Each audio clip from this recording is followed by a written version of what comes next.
What's going on, Buff Nation? What is going on, BWB? All my bandwagon buffs. How y'all doing today? Welcome to TLP Sports Club. It is Friday, July 26th. So that means it must be free for all Friday on TLP Live. Hey guys, man, I'm your host, Harry Billion. So welcome, man. Thank you, everybody, for joining me today on this special day. TLP means the Liberian perspective. For those of you who don't know, we have a lot of new subscribers. So if you don't know what TLP means, it means the Liberian perspective. On 1847, guys, 1847, Liberia gained its independence. So today, July 26th, every year we celebrate our Independence Day. So it is Liberia's Independence Day. So that's why the thumbnail says independence on it. I'm trying to parallel Liberia's Independence Day or independence. Well, yeah, Liberia's Independence Day with Colorado's independence in the Big 12 today. Let's see how I do this, all right? Because Colorado is, after 10 years, going back to the Big 12. I meant to say returning to the Big 12. And I believe that Colorado is going to own the Big 12, you know what I'm saying, and establish its independence as the sole owner or the sole team in the Big 12, all right? Who cares who was there before? Doesn't matter. Colorado's going to own it. But I want to say happy Independence Day to all my Liberians out there around the world. Wherever you are, it doesn't matter if you're in the diaspora or you are on the grounds in Liberia celebrating. I want to say my Pikine, all my Chamone, all my Gede, everybody, y'all. Happy Independence Day. Oh. Let me say that correctly.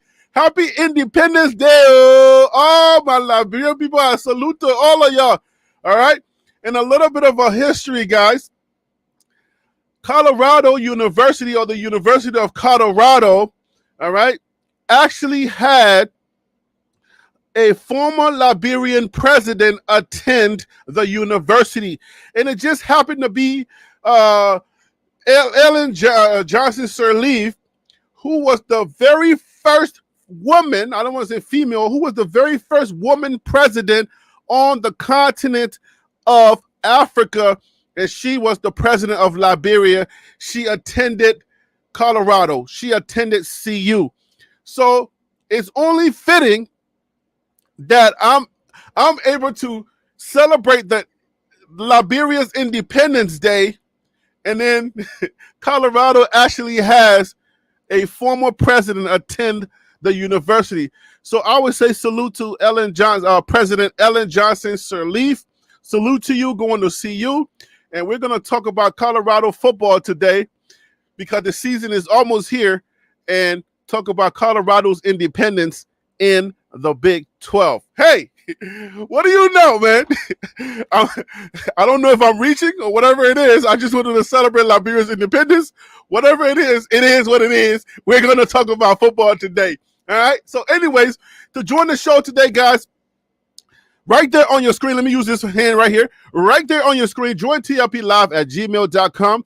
Join tlplive@gmail.com is the email that you're going to email in order for you to come onto the panel so that we can have a conversation about Colorado. We're talking about starters. We're talking about basically the season is almost here. It's almost here. August is almost here. By the time you get to July 26th, that means that fall camp is about to start. Monday, fall camp should start. And we need to talk about our team in detail. We need to talk about the nitty-gritty, all of the things that we need to be and have ready to go for us to be able to, take care of business in 2024. We're going to talk about it. You know what? We're just going to have a good old conversation, a good old happy-go-lucky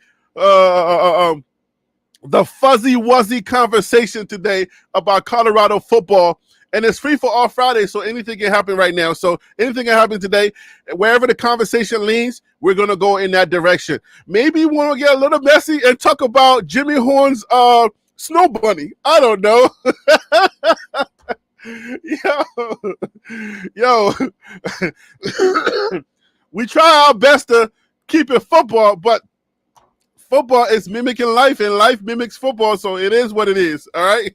So anyways, man, the email is right there, guys. I'm going to have to take this off the screen later on, so just write that down, jot it down, so if you want to call in, we start talking about a topic that you're interested in, you want to add your voice to it, jot that email down and call in, guys.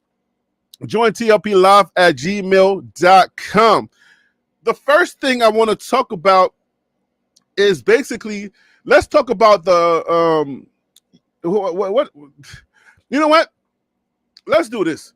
Let's go straight into the expectations for fall camp. What are the expectations for fall camp? Because this is where we put it all together. All right. We start with the off-season preparations, then we go into spring, right? And then we go into summer workouts. And then after summer break, the guys return. They only get a short window. They return. And then the fall camp starts. Before you know it, August is here, and we're playing North Dakota State Bison. They're the Bisons. We are the Buffaloes. Same animal. Okay, so all right. So what are the fall expectations? What are the expectations that we have in fall? At this point, Colorado should have figured out who's who. All right. I don't know if anybody's late like Kwamani. Leave Kwamani alone, Harry B. Leave Kwamani alone. I don't know if anybody's late, but by this time, everybody should have been on campus. Everybody should have been in the building. If anybody's late, I don't know who it is. We've pretty much broke every news about everybody coming. The latecomers were what? BJ Green from the desert. That was the Arizona State Sun Devils. He had some things to handle. BJ Green and some of the other guys that were coming over because they were not part of that spring ball or whatever, right? So all those guys have come into the building. They've done things to bond, and now it's time for us to now implement everything that needs to be implemented. Playbook, plays, getting ready for North Dakota State, pretty much watching film and making sure we break down their quarterback, understanding why and who and where, everything. Nothing is going to go unscathed when it comes to prepping for North Dakota State. North Dakota State is one of these games where we don't want to call it a trap game, but it could easily become a trap game. You understand what I'm saying? So we don't want to make it that. I think Colorado needs to come out and put its foot on North Dakota's neck and don't let go. I don't care if we are up by 50 in the first quarter. We want to push it to 100 in the second quarter. And in the third quarter, we push it to 300. I mean, it's that's how I feel about it. Because at the end of the day, North Dakota State, everybody's talking about, oh my gosh, how good they are. So we are in what's called a coinkadink, all right? The okie doke is alive. Let me check the email, make sure nobody was. I can talk all day. You understand what I'm saying?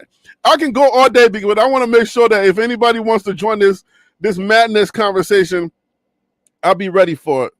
All right, hold on, guys. Give me 1 second, because we're in a situation. Let me explain. Give me, my countrymen, lend me your ears.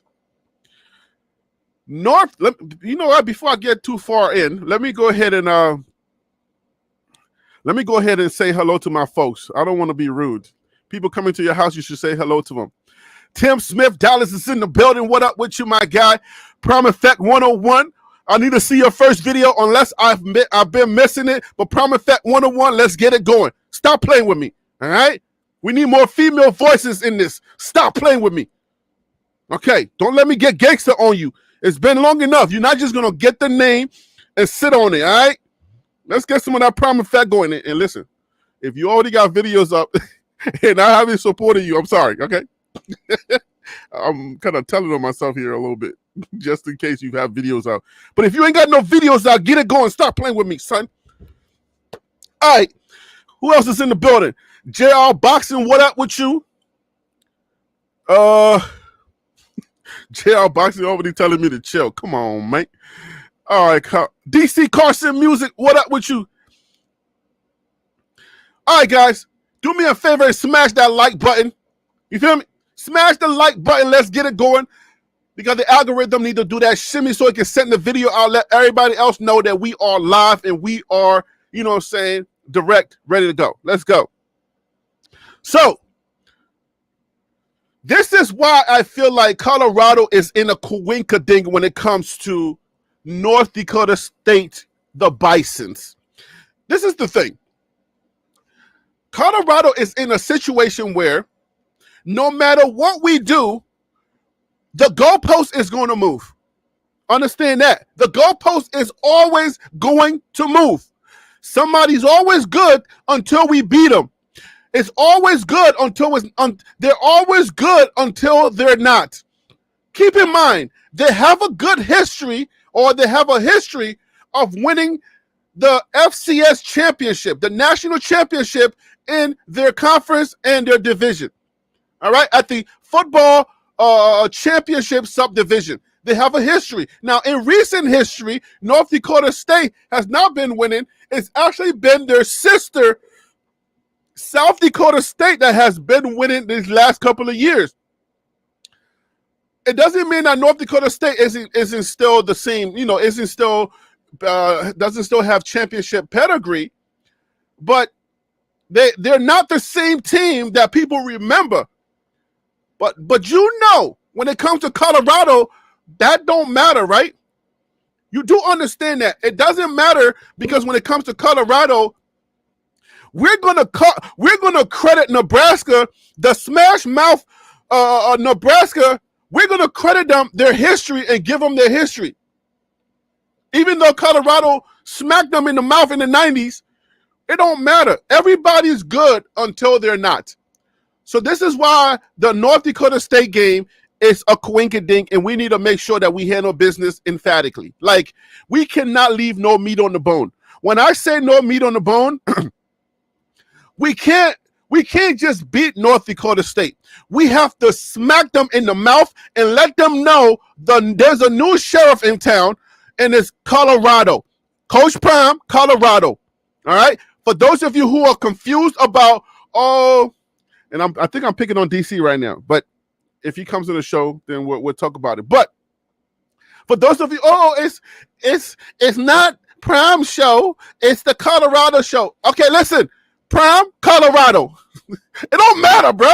It really don't matter. He's the head coach. Oh gosh. All right. There's a new sheriff in town, and his name is Coach Prime. And Colorado comes after that. I'm joking. It's all about the school. Right. Oh, man, I love it. Hey, so listen, the Big 12 had sheriffs there, all right? You had Texas. You had, I believe they had Oklahoma, right? That are now going to the SEC, rightfully so. Go do your thing. Go out there. Go join the herd of dominating football, lopsided football. Y'all got all the money, and y'all gonna go over there and just play. Y'all, why don't you just create your own league and get out of our way? Let us deal with the Big 10, okay? For those of you who don't know, I'm geeking a little bit out. I'm geeking out a little bit, you know, because of my little knowledge that I just gained not too long ago about college football and the different conference alignments and yada, yada, yada. If you don't know what I'm talking about and you're a Liberian, you like, I saw Independence Day and I came here. What is this guy talking about? Sit back and relax. Let's go. Sit back and relax. Ooh-wee. Shirley Kimber, what up with you? Milwaukee Jeff, what's up? KMS, it's been a minute, homie. What up with you? Yeah, baby. So listen, we cannot play around. Absolutely cannot play around when it comes to North Dakota State. We can't. Now, of course, every team is going to be different. But this game right here, we don't want to make it a trap game. Colorado has to make a statement in the beginning of the season. We are playing North Dakota State, I believe it's on a Thursday. All right? We're playing North Dakota State. All eyeballs are going to be on us. Everybody's always going to be on Colorado. But listen, remember this. I want to make sure I say this at the top of the show because some people may not get to the latter part of the shows where we give more data and we get a little deeper, right? So I want to say that I want to say this at the top of the show. So listen, they're never going to tell you they're never going to tell you the negatives about North Dakota State until Colorado beats them hands down. Let me break that down. Let me unpack that for some of y'all who don't understand. Because they did the same thing in 2023, okay? They're never going to focus on the negatives of the team, right? These factors are going to come about once the score is like 56-10. All right, or let's say 65 to 7. Once Colorado handles its business, then we're going to have this conversation about, well, I mean, it's not the same team. They got a new coach, right?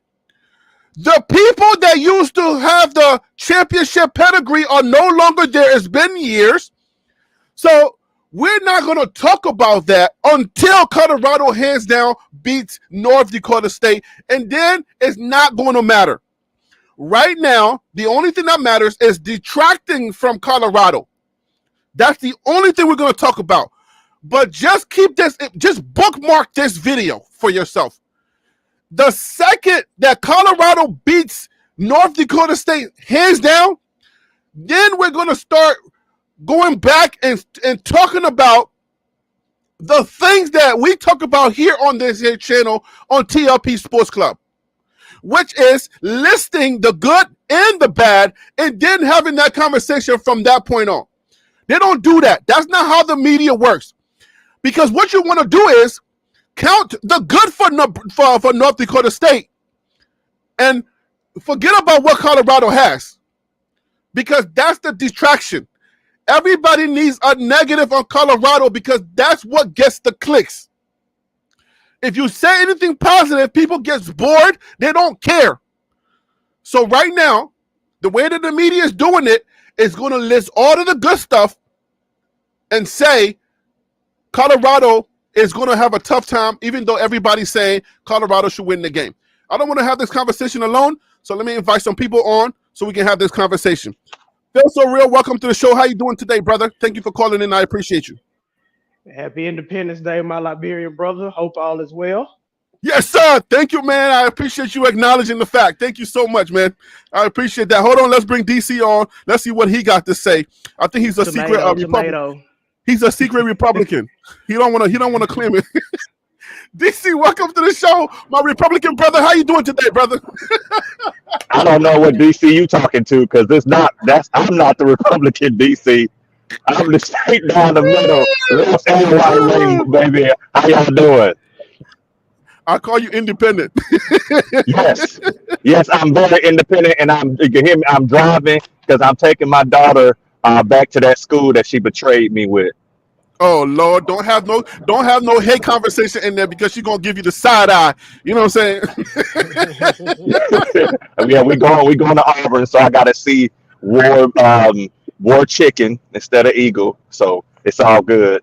War chicken, dude. I told you, man. Be easy. I hope y'all got air conditioning. Okay. Yes. Yeah. Well, she in another vehicle. We do it so I can talk smack because she's not in here. Oh, she's not there. Oh, okay. Oh, talk all the smack you want, brother.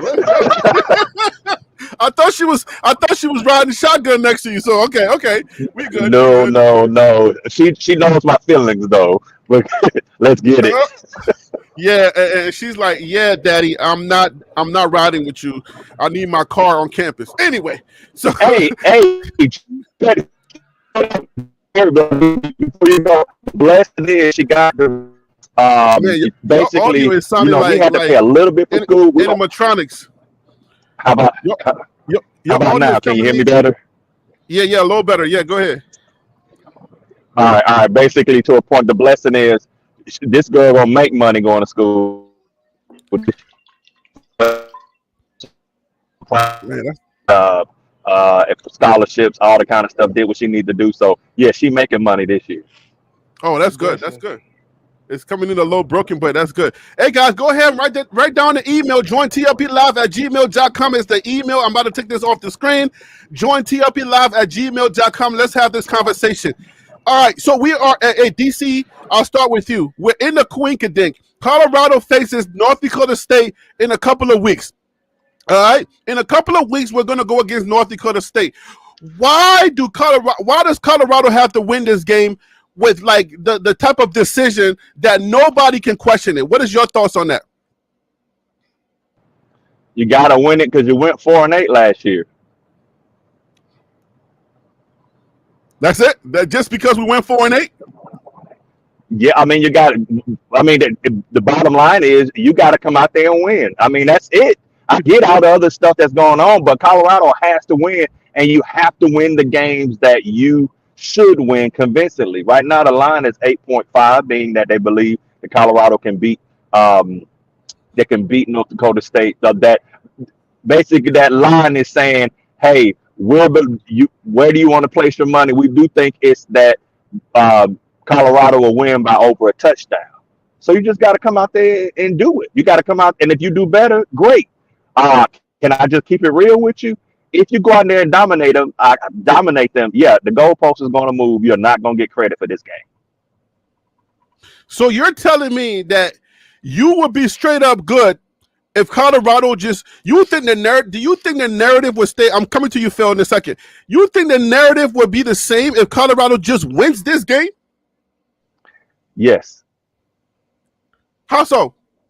Well, because it's one of those games. That's why even Prime said scheduling it. You don't win any. You win nothing by beating them, but you lose a ton by losing to them. So it's one of those no-win games. You're playing a team that can beat you, that can beat you. Not saying they will by any means, but you don't win anything for beating them, and that's why you hear me always say about the schedule. Whoever made this schedule did not like Colorado because this doesn't help you. You don't get helped into that. You got to win that second week, and then you can pop that.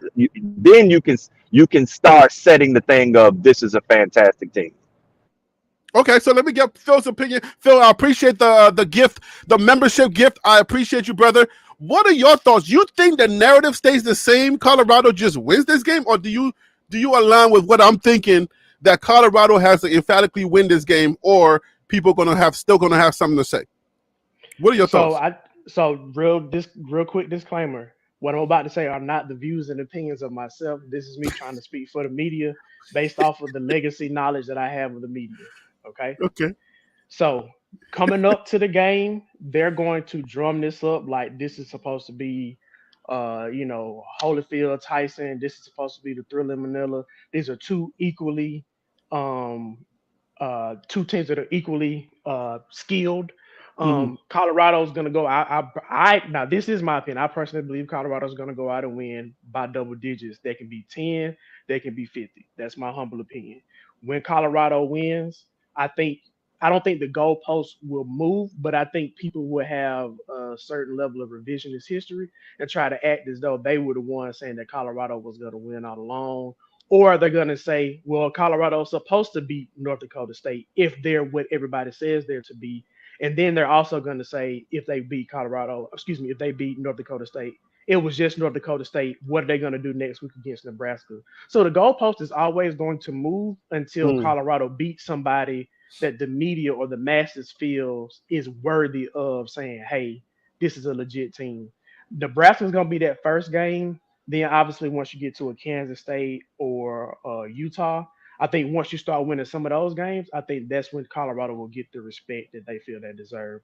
But beating North Dakota State is what they're supposed to do, so people are going to try to move the goalposts. It's just going to be what happens. I'm sorry. Okay, that's just a legacy thing. Let's bring on Tim Smith. Tim, what up with you, man? Thank you for calling in. I appreciate you, brother.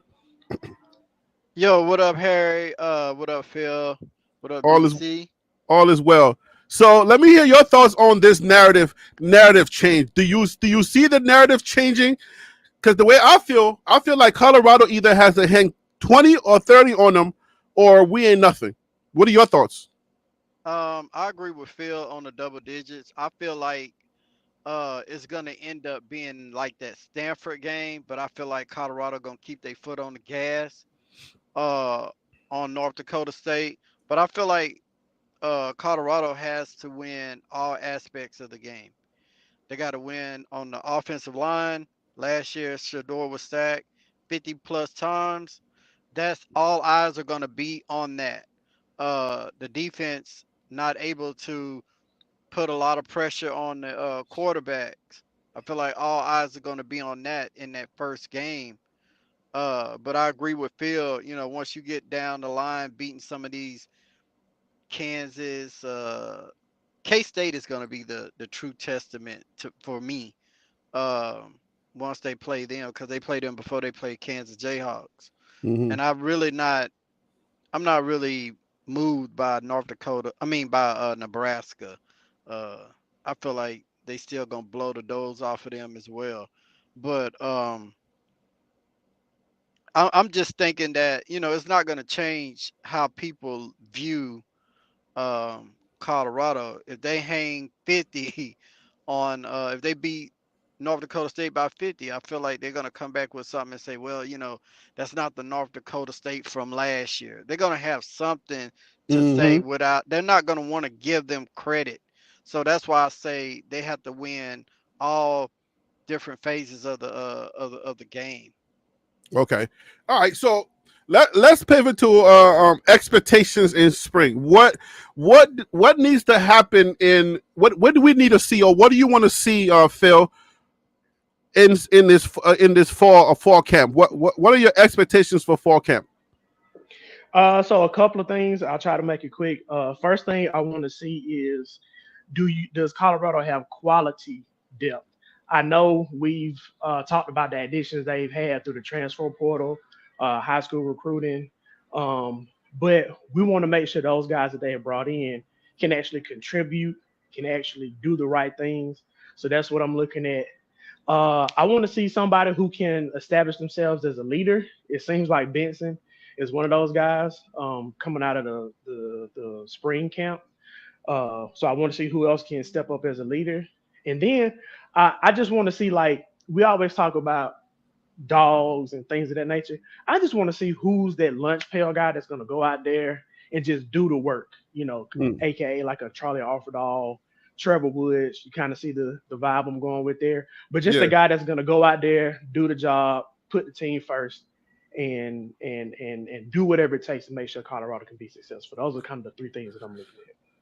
So what are your expectations, DC, for fall? What are you looking for to see, or what do you think needs to happen? I want to see precision. I want to see them how they work as a unit. I want to see like crisp movements. Are they synchronized? I do want to see like the body language of a champion. And I know some people that say, well, that's objective. No, what that is that you're consistently getting back into play. Not people pounding their helmets if they make a mistake, but really like getting back in there and power, speed off the ball, that kind of stuff, because that's what's going to make the difference going against teams that have been together for a while. It's those that they've got to be precise, great technique. If they do those things, then I mean they can go far. Before I go to Tim, um, chat. What are y'all looking for in spring, in the fall? I keep saying spring. What are y'all looking to see from the fall, or what are your fall expectations? Put it in the chat, please. If you're working, I understand, but if you can type, let me know. JR Boxing says leaders and discipline from the team is what I want to see. All right, Tim. What are your expectations for fall camp? Uh, Jr. Boxing, he took the words out of my mouth. Leadership and discipline. Mm, Um, Now that we talk about on your show, Harry, iron sharpens iron, right? yep. So, um, I've been through the spring and this summer. I've been watching a lot of well off videos, and um, I feel comfortable, more comfortable than I did last year with the O line. But that defensive line, BJ Green is getting in that backfield mighty quick, and regardless of who's in front of him, he's beating those individuals. I would say 85 or 90% of the time. Mm. So I really got my eyes glued in on that O line now that we finna go into pads. So we finna put them pads on. So now we finna find out who's who, really who's who, and truly who's who. Hey, And I'm hey, Tim. also, yeah, go ahead. Tim, quick question. I'm sorry. I just want to make sure because I don't want to forget. So when you talk about BJ Green getting into the backfield, are you Hmm. saying that as a positive that BJ Green is like wreaking havoc, or are you saying like, wait a minute, somebody on the offensive line needs to be able to stop him sometimes? Like, which angle are you coming from by saying that he's been able Uh, to get in the backfield? okay, let me clarify that. Yes, that's exactly well, that's exactly what I'm saying. Phil, like he's in the backfield, regardless of uh who's on in front of him. Hmm. He's beating them 90% of the time based off those well off clips that we're Mm. So is seeing. that a That concern for the offensive line, or is that something that yes, makes you feel good about him? Okay, no, that's a got you. concern for me on the It's a offensive positive line. and a negative. It's a Yeah, positive yeah, and a yeah, negative yeah. because That's what I was trying to get. I just wanted to see like was it more concern or was it more like excitement because BJ Green is doing well? Because it's a double edged sword. You know, when it you got is. somebody showing out at practice, it's like, well, dang, okay, he's showing out. Does that mean that he's just that good, or does it mean that the person he's going against is that sorry? So I just want to make sure we're on the same page. Appreciate Well, it. and that's why I said, now that we're about to go into pads, because when you going into pads, it's totally Yeah. different from Mm-hmm. Yep. without pads. So therefore, and I'm also looking at the linebackers. I'm gonna be paying attention to the linebacker room heavily as well because what is it?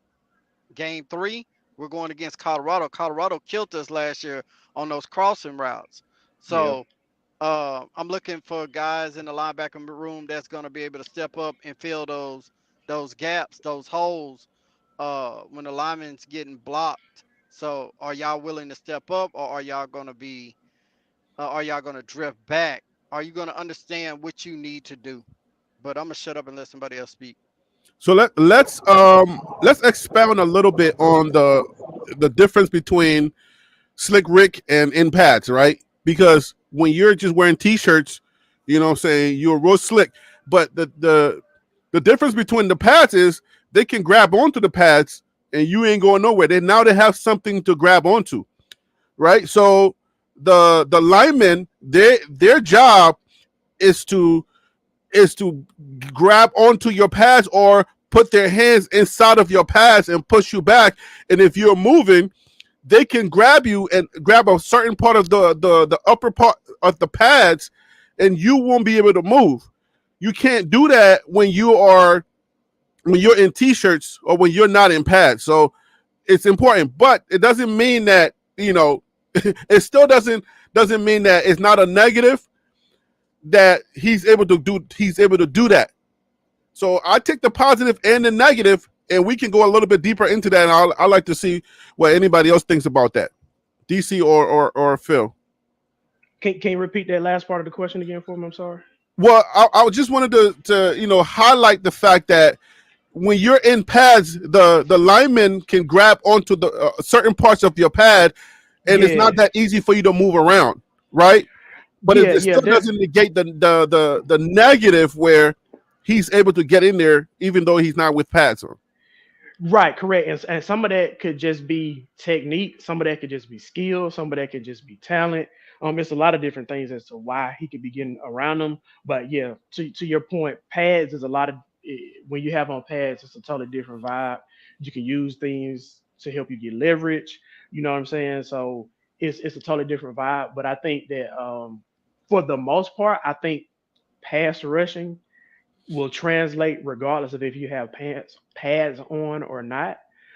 Yes, it will make a difference, but I think if he's able to get after the quarterback like that without pads, I think he's still going to be able to do it when they get suited up. All right. So now, as far as the line, right? You have your strong side. You have your weak side. Are we comfortable with the strong side protection in the freshman with the quarterback, You mean or blind side? what this blind side, right? The weak side, blind side. Let's go with blind side. They made a movie about it, so why not? That man still ain't got no money from that movie, but yeah, that's a whole nother conversation. Right. So let's talk about the blind side. So are we comfortable with who's on the blind side in Jordan Seaton? Are we comfortable with that, or do we feel like Colorado is gonna are we taking the train with the freshman, or do we think there's gonna be a replacement shortly within the season based on experience? DC, you can take that first. I think with any freshman, you're gonna have it's a big game. Especially that second week, going a night game, 90,000 people screaming right now on you. That's a lot for a young person to take in. He's a gladiator, so I think he'll adjust. But I think that he's going to go up against people that have got great technique. So at the end of the day is he's increasing size, but that would be an area of concern for me is that blind side. What about you, Tim? I agree with what DC stated. That blind side, man, it can get your quarterback killed. Um, and potentially out for the season. If not protected right. But um, I also look at it as Jordan Seaton, where he come from too. Mm-hmm. AMG, IMG Academy. So, I mean, a lot of things that they're working on in college, uh, they preach that stuff over there at IMG to really have them a step above a lot of other high school students as far as technique. That's why he was one of the highest sought out O linemen in the country. Um, but I feel comfortable with him, but I feel like as time go on, time will tell everything. So, okay, so let's talk I about who got start.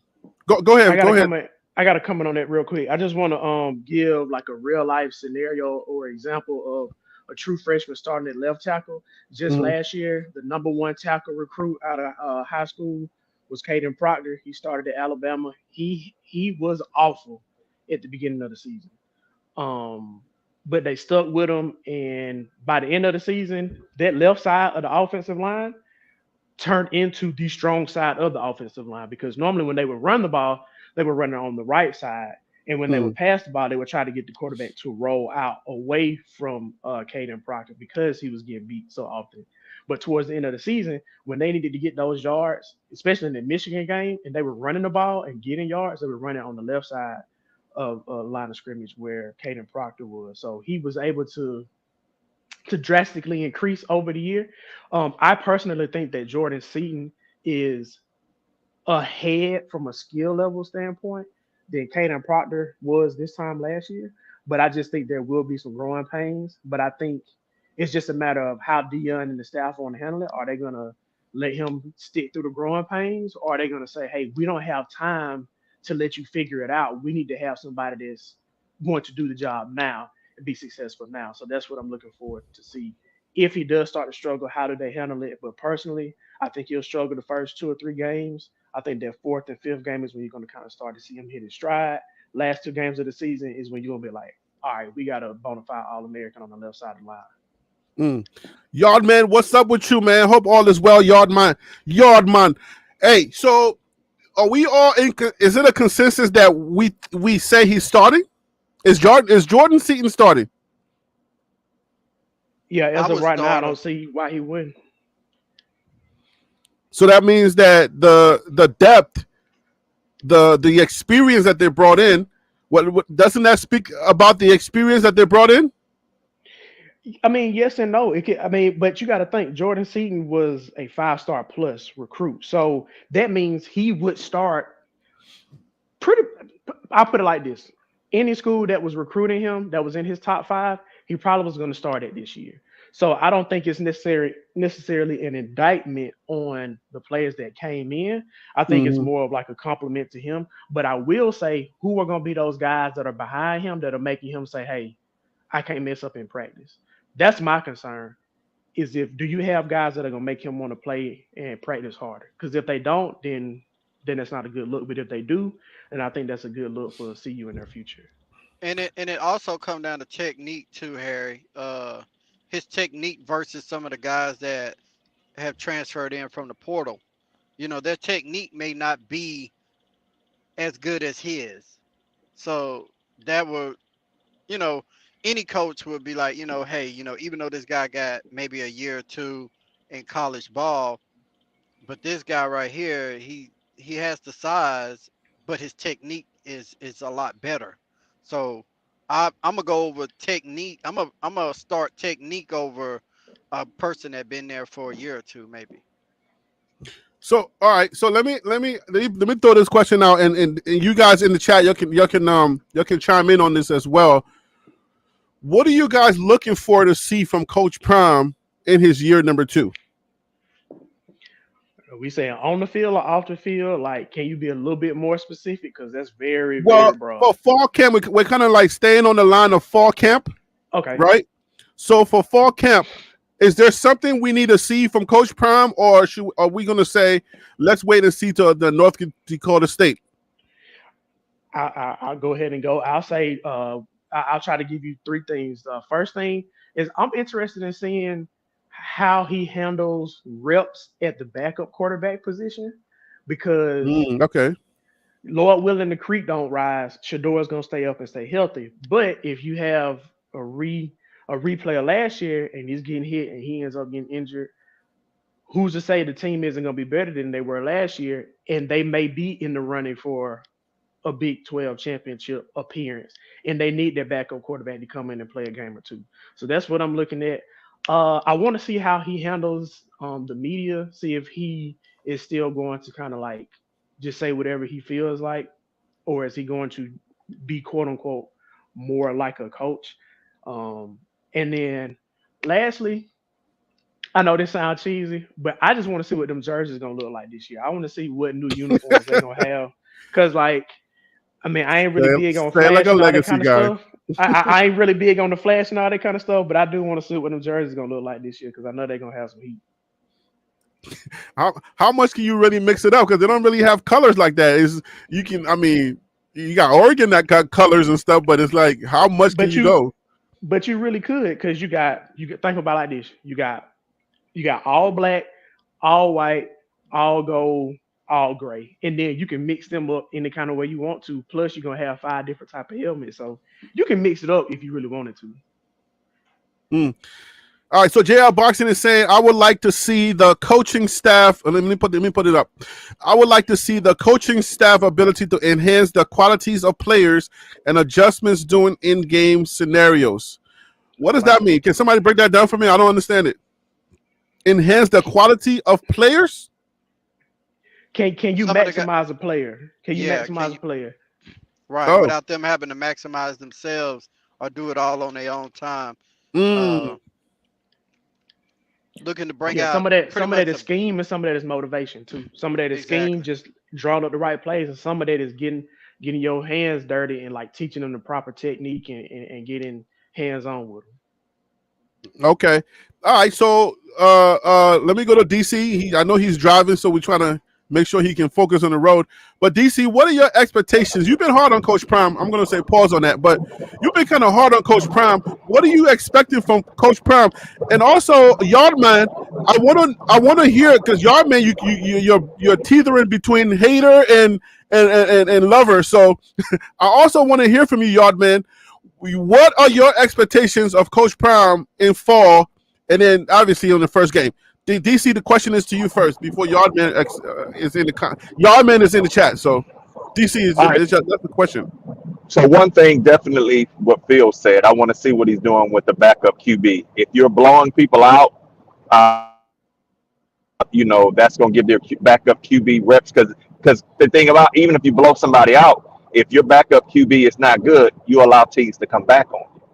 So that is a critical thing. Is that I know Shador is awesome, but that second and that third string, like how do you prepare your signal caller?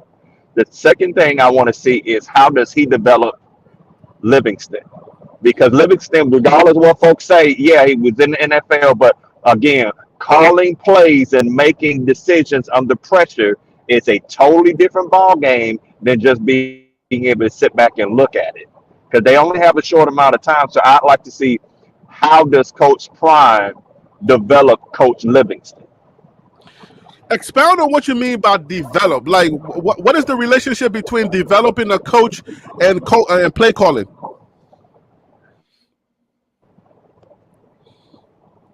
Can you hear me? We can hear you, but yeah, I wanted you to expound on the what do you mean by developing the coach, developing Livingston? All right, so I'll give you an example. Coach Saban, when he would get a offense, we would get a new coordinator. He would always choose an offensive coordinator that was way better than him. That's why they did so well when Kiffin was the offensive coordinator. But with defensive coordinators, he was willing to take a drop in quality because that was an area where Nick Saban had as a strength. So when you look at Coach Prime, who was a phenomenal defensive player, him being able to, take Livingston and be able to teach him like feel of the game, be able to teach him kind of like, hey, this is what's going on. Because I mean, of course, Livingston has coached in the NFL, and we're not taking anything away from him.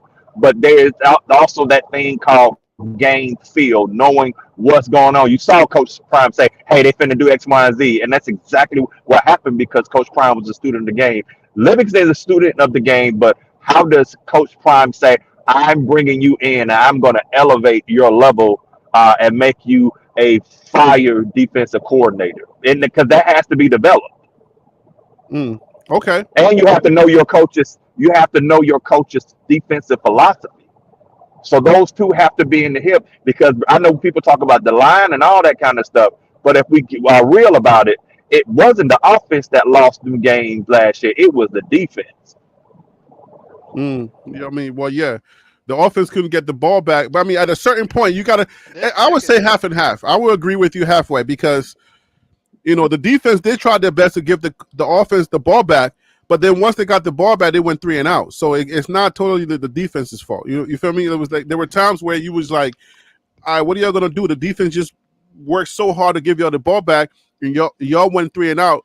Y'all went for fourth and one. Y'all didn't get the ball back, and then you know what I'm saying. It's like y'all didn't get no first down. So with Hey, can Colorado I last year, it's a little hard to say for sure. can I piggyback off of something DC brought up real quick? Yeah, go ahead. Yeah, so he brought up the fact about, okay, well, let's say you're blowing out teams, you got your backup quarterback in there, they still need to be able to perform because otherwise the team is going to come back. That's true too, and I also want to add another layer to that. That's when the depth at your offensive line is going to matter too, because when people are blowing teams out, traditionally they just run the ball to try to go ahead and close the game out instead of keep passing the ball to pad stats or whatever the case is.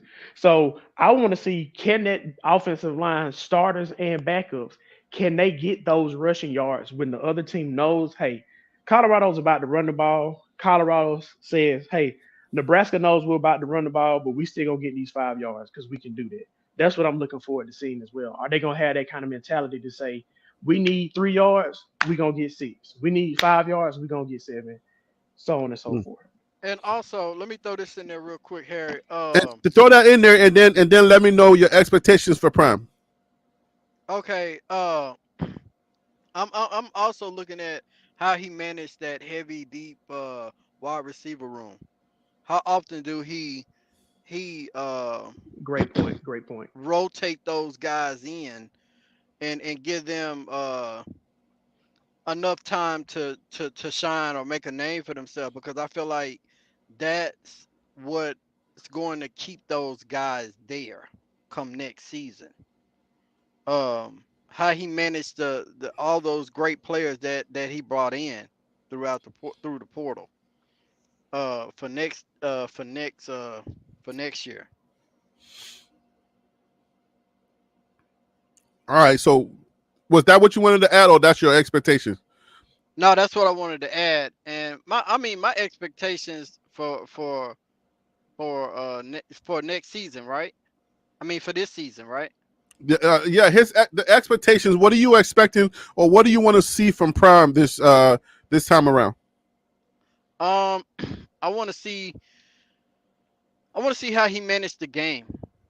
Game Uh, management. Oh, okay, that's important. game game management. To kind of like touch on what Phil just and DC just addressed. Like when you blowing out a team, you know, are you gonna take your starters out, or are you gonna leave them in to try to get Shador more stats and stuff like that, or in a possibility of getting him hurt or your starters hurt. I want to just see how he's gonna manage all of that this season because he like we've been talking about it on the show. He has a good backup quarterback in Stobbs. Put him in the game. If y'all blowing out North Dakota State in the second, going into the third quarter, put him in. Put Ryan Stobbs in. Don't why leave Shador in for what? So That that's that what I'm looking for. that makes sense. But I mean, it's for those of you who remember Jackson State. How did that work out at Jackson State? Did he do that? Did he do the same thing? Did he put in the second stringer? No, he did not No, do that. He did not. He needed to do it, and that was the thing I was saying about his time there. That he let Shador stay in that game a little too long when they could have easily got their backup some reps. Mm. So you're confident? Like, how confident can you be that he's going to do that? Because remember now, we're talking Heisman. We're talking. He's already talking first round draft pick. So do we see Ryan Stubb getting any reps this year? Or I mean, he did say he's adjusting to a lot of things. Is that something that you think he's adjusted to? I don't know if that's the case, but I mean, I do think he's going to get more. I do think we'll see him more this year. I don't know how often we'll see him. It could just be a situation where we see Staub against North Dakota State, we see him against Colorado State, and then the rest of the season, the competition is going to be better. And Colorado may be winning, but they may not be winning enough to put Staub in. So I think we will see him more than last year.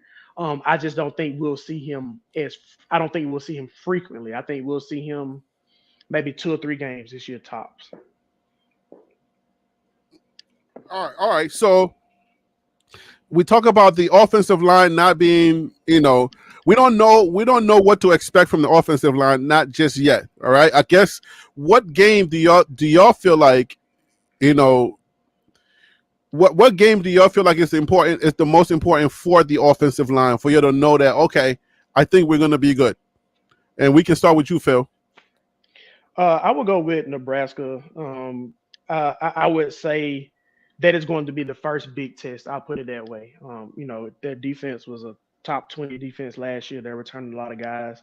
So if we go along with the assumption that they got better, just like we're assuming Colorado got better, they're going to be even tougher to deal with. So I would say that I would say the Nebraska game. And then after that, I can't think of a team just off the top of my head in their schedule to say how much they'll be challenged until maybe like the Utah game, just off the top of my head. All right, let me bring on JR Boxing. JR Boxing, thank you for joining the show. I appreciate you, brother. Thank you for calling in. How y'all doing, gentlemen? How's everybody doing? All is Good, well. good. So let's start you off and ask you what game do you think we need to see the offensive line, or we're going to be able to say, okay, the offensive line is good. We can sit back, relax, and know that we made the right adjustments. What game do you think is going to be that's going to be? I would probably say maybe the most important game, the first game in conference play. Out of conference games, important to say the least. You know, the North Dakota States, Nebraska, and Colorado State, very important games. You need to win them all. But I would say that first Big 12 game, you know, to just really establish yourself in the league of what your identity is going to be. So, and how nasty and physical that line can be, whether it's pass blocking or run blocking. Because to finish the year, you know, 1-8 in the Pac-12 in the conference, you know, that's pretty abysmal. They won all of their out of conference games, but within the conference, you know, they didn't get the job done. So I would like to see that the first Big 12 game to see how the offensive line will respond and, you know, how physical they can be and pretty much exert their own will on another Big 12 team. That's a good point. So there was a little bit of pushback from King Courtney. He did put in the backup at JSU. DC, you want to address that? Yes, he put him in, but like take the first game about a year ago when they played FAMU, and Shadur was in way too long. He did eventually put the backup in, but Shadur was in, I believe, way into the third quarter. I mean, think about it. They I think that game was like 70 something points. So when you're dominating, you know you're dominating. That has been the thing that I've heard with like with Coach Prime is that, you know, and of course his son is in there. So you want to, you know, he wants to make sure he develops his son. But the thing about it, when you keep your quarterback to in that, you don't set your backup up for success. And if you think about it, like I said, so I can't go back and look at like when he did replace it, but I do remember watching that game and going, yeah, did put the second string in, but I think he did not put him in fast enough. If you look back at what JSU did after Coach Prime left, you'll see that some of the players did not get fully developed. They didn't do bad. It's just that when you don't get your backups in, they don't get developed. They don't get valuable game time reps. Okay, let me take a little bit of a pivot real quick to ask you guys, you legacy guys that know about this whole Shrine Bowl, because there's some development happening with the East West Colorado having some 12 buffs who are named to the East West Shrine Bowl. Do y'all know? Can anybody expound on that? What the Shrine Bowl is about and what's going on with that? Yeah, that's traditionally like a in the season all-star game for guys that are going to be going into the draft. So you have the Reese's Senior Bowl, you have something like that where it's just all the seniors that are trying to boost their draft stock, and then you have the East West Shrine Bowl where you have guys that are going to be coming out either early or they're seniors and they're trying to boost up their draft stock. So that's what that game is traditionally for. So the Shrine Bowl happens postseason or At the end of preseason? the season, postseason. It's like it's a part of like the draft.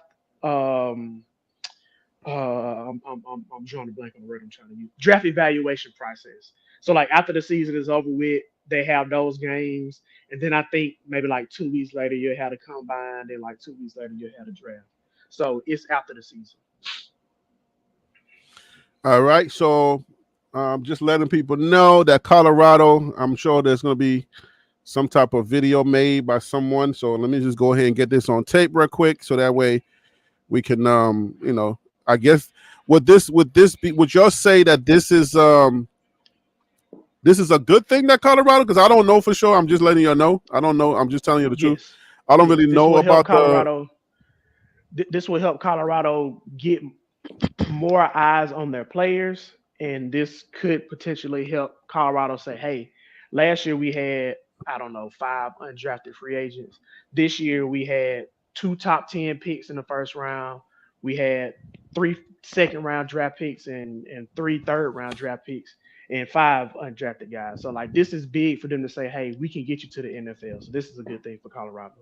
Yep. Yeah, it helps Okay. with recruiting, but also Phil doesn't. It's up. Also, the player has the option to participate or not, right? Oh yeah, they can Well, decline. yeah, yeah, but looking at it, it says watch list. So this is basically saying like, hey, these are some guys that we feel have NFL potential. We still need to see another year of play. We're gonna eventually give them an offer, possibly to come to the game at the end of the season, depending on how their stats are. So this is kind of preemptive, but it is interesting to see who those 12 guys are because I'm pretty sure there's gonna be a name on there that we're not expecting. All right, so Yeah. let's go ahead and go over the names real quick. 12 Colorado Buffaloes or 12 Buffaloes named to East West Shrine Bowl watch list. And here they are. This is from the Colorado Buffaloes wired at usatoday.com by Jack Carlo. Jack, salute to you. All right, so we got number 1, Shador Sanders, the quarterback. Number 2, Okay, wide hold on one second, receiver. Harry. Before you finish, Shador is not going to go play in the Shrine Bowl. I'm just telling you right now. He is not going to go play in the Shrine Bowl. And y'all know what I'm talking about. He ain't going to be in there because if he's expected, you're only going to that game if you're maybe what? Y'all would say third round, fourth round, something like that. If you Yeah, projected first round, you're not playing in that game. But I continue. would say a day 3 guy, but yeah, Shador ain't nowhere in the world Shador is playing that game. So if you see Shador and Travis on there, they just tried to give more numbers for Colorado. We know those two guys are going early, so Yeah. you can take that with a grain of salt. Okay. Well, we do say this thing in Liberia where on like a holiday or something we say my 26th is on you. That means that you got to give us the gift is on you. You got to give us a gift. So that's what Plymouth is saying. Happy Independence Day, brother. I want my 26th. So my 26th is on you, my man. All right, guys. We're moving right along. All right, number 2 was going to be wide receiver Will Shepard. Um, Wide receiver LaJante Wester. Defensive lineman Amari McNeil. Cornerback Preston Hodge. Offensive lineman Khalil Benson. Defensive lineman Deion Hayes. Offensive lineman Tyler Johnson. We really haven't heard much about Tyler Johnson, but he was preseason or pre-spring, talked about a lot. Kind of disappeared in the spring. We'll talk about that a little bit more in a second. Wide receiver Jimmy Horn Jr. Defensive lineman BJ Green, the second. All right. Linebacker Nakai Hill Green from Charlotte. Safety Travis J. Oh yeah, and those are the 12 guys that are projected to they're on the watch list. So all Yeah, right, thoughts on that. I would just say even if you go back to last year, Colorado's team, and if you can find any information or data regarding the Shrine Bowl and projected, players from last year on Colorado's team, I don't think there were any. So not to say not to overblow this thing, but just to say that the talent across the roster has improved and it's being recognized by the pundits and the people that evaluate projection of talent. So what are the implications or the narrative that you can draw from here to say that, hey, these are guys we've been highlighting to let you know that Colorado's gotten better, so that when we get, when we start addressing the Paul Farmbombs and everybody else who just saying that this team sucks, we're easy, we're easy win for everybody. What narratives are we drawing from this, JR Boxing?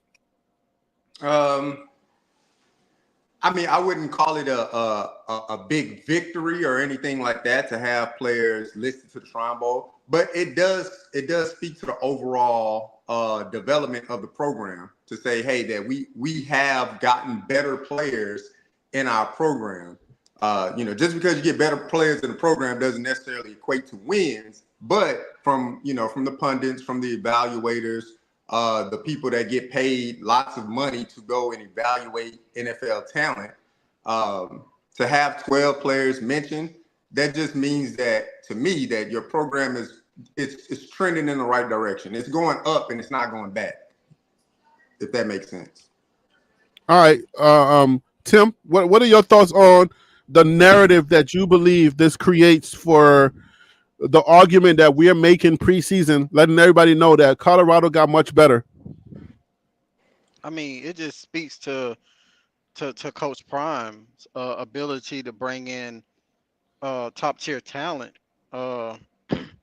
that he's able to handpick certain guys that are NFL has NFL potential. I use the word NFL potential. But if those guys go um, first round, second round, third round, uh, then that just speaks to the program that hey, I'm bringing in top tier guys, or if you want to come over here, you have a better opportunity or of going to the NFL. Kind of like how Alabama was. Nick Saban winning all those championships. He was putting a lot of people into the NFL. So that's why a lot of kids wanted to go there. Phil, does this change the narrative on what we've been discussing on this channel, or DC? What is going on with you? What is going on with DC and his DC? What's going on with you, man? Like, are you okay on that road? I hope you're okay, man, because you keep disappearing and coming back. But Oh, okay. I but was just saying, like, I don't know what's going on.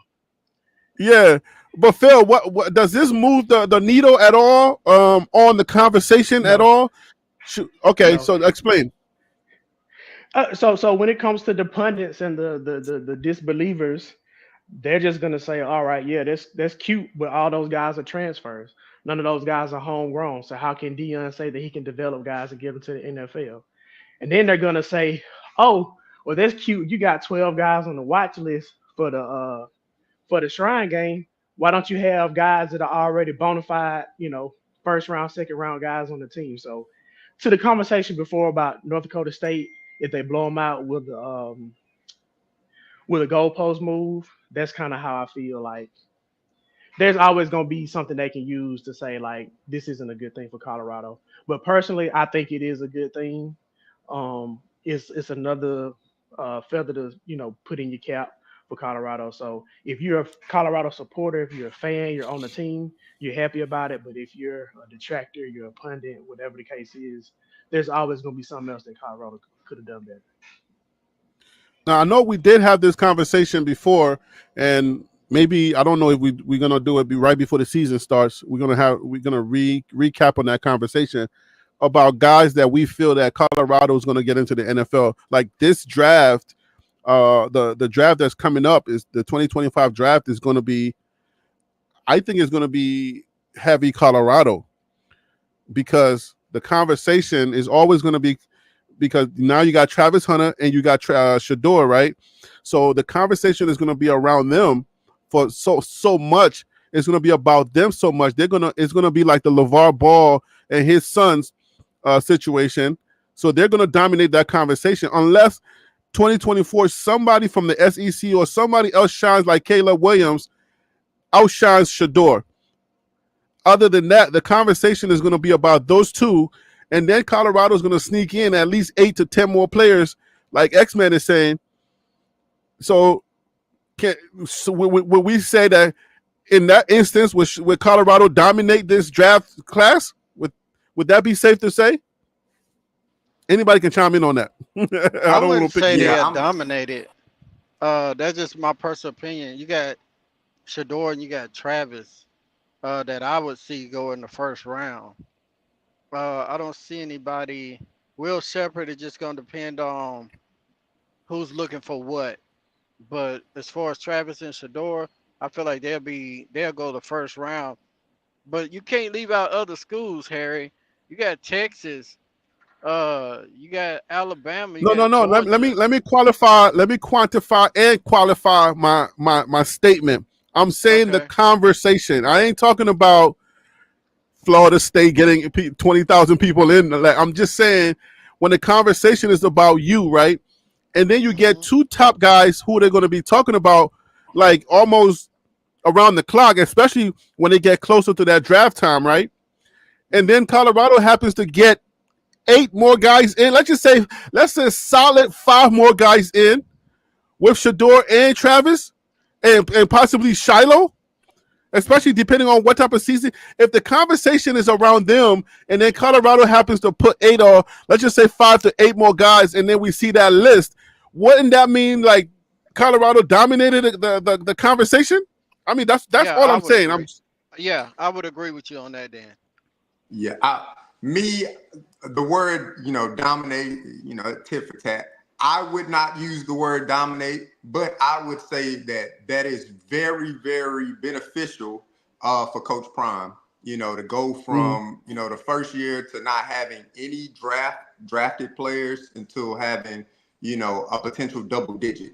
But anywhere between 8 and 10, 8 to 10 players, that's very respectable. That's respectable for any top tier program. I mean, Michigan won the championship last year, and they had 13 players drafted across the Mhm. board in all 7 rounds of the NFL draft.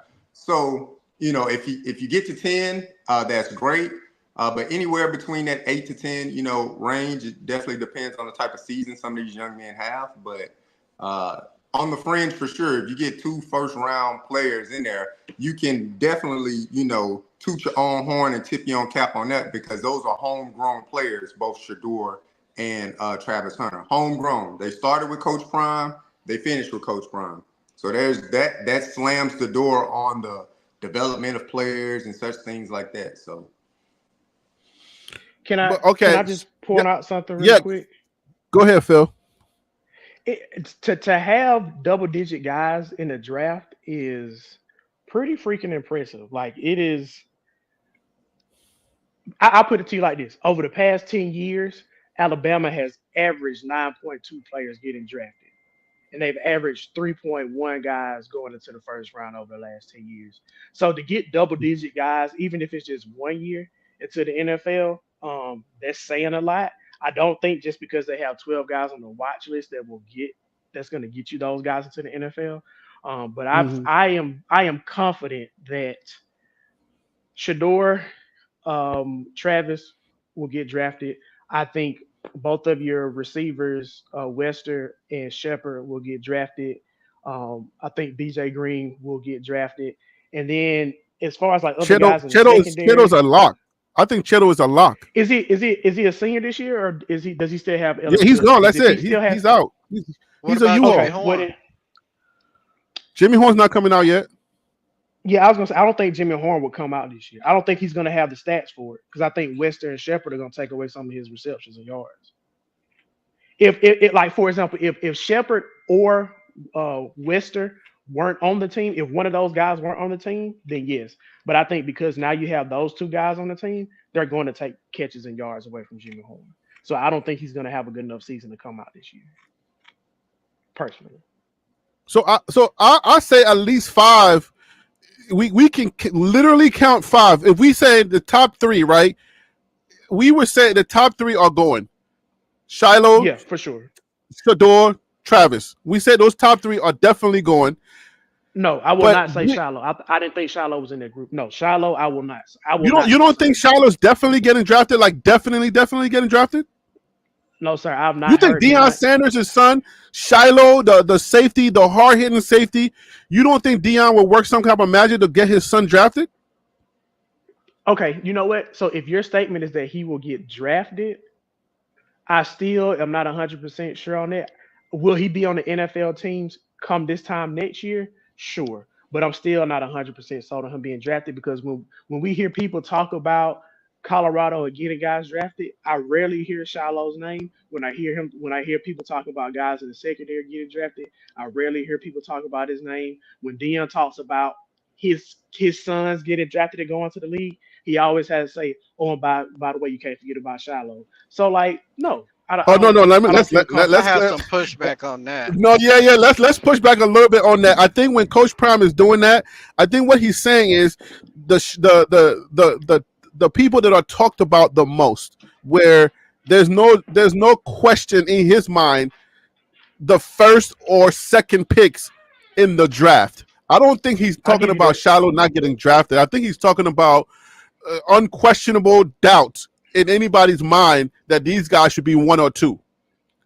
I give you But that. Shiloh going out of like 7 days of rounds, 7 rounds. Like, come on, Shiloh is one of the hardest hitting guys in college football in the secondary.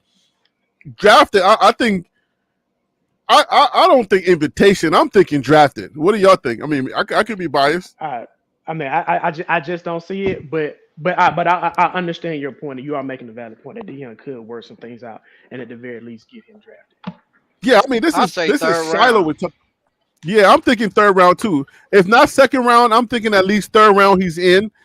Okay, so that let's just agree to disagree and just say he got three, right? He got the top three, right? Those three guys are the three stars. Let's just say they're easily going to be drafted, and then if we put in Cheto, Wester, um, let me just make sure I do this list correctly. Let's just say out of these Shepard. guys, Shepard, Wester, um,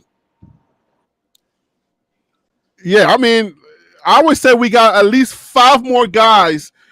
Benson, Khalil Benson, uh, um, Tyler Johnson, or Deion Hayes. Like I Hey, say, let me BJ Green Yeah, is a lock. I would say that's at least yeah, agree. five more guys Agree. that they get in. That's an eight. That's eight. I'm counting. yeah. If I was to bet house money, I would go with a strong five. Or if we were playing spades or something like that, I would say five and a P. Yeah, Five yeah, yeah. impossible or something like that. Uh huh. For me, I believe Shiloh is probably a day three to maybe a fringe undrafted free agent guy. Uh, Mm-hmm. it's obvious this is a huge year for him. Very important year for him to show range. He's even mentioned that, like showing range, because when you're playing in that position, they want somebody not just can be a tackling machine or be a thumper, but they're looking for somebody that can cover the field. So showing his ability to have range across the field, showing his speed, showing his route recognition and how he can, cover multiple areas on the field will be very important for him this year to boost his draft grade. So, yeah, a big year for Shiloh for sure.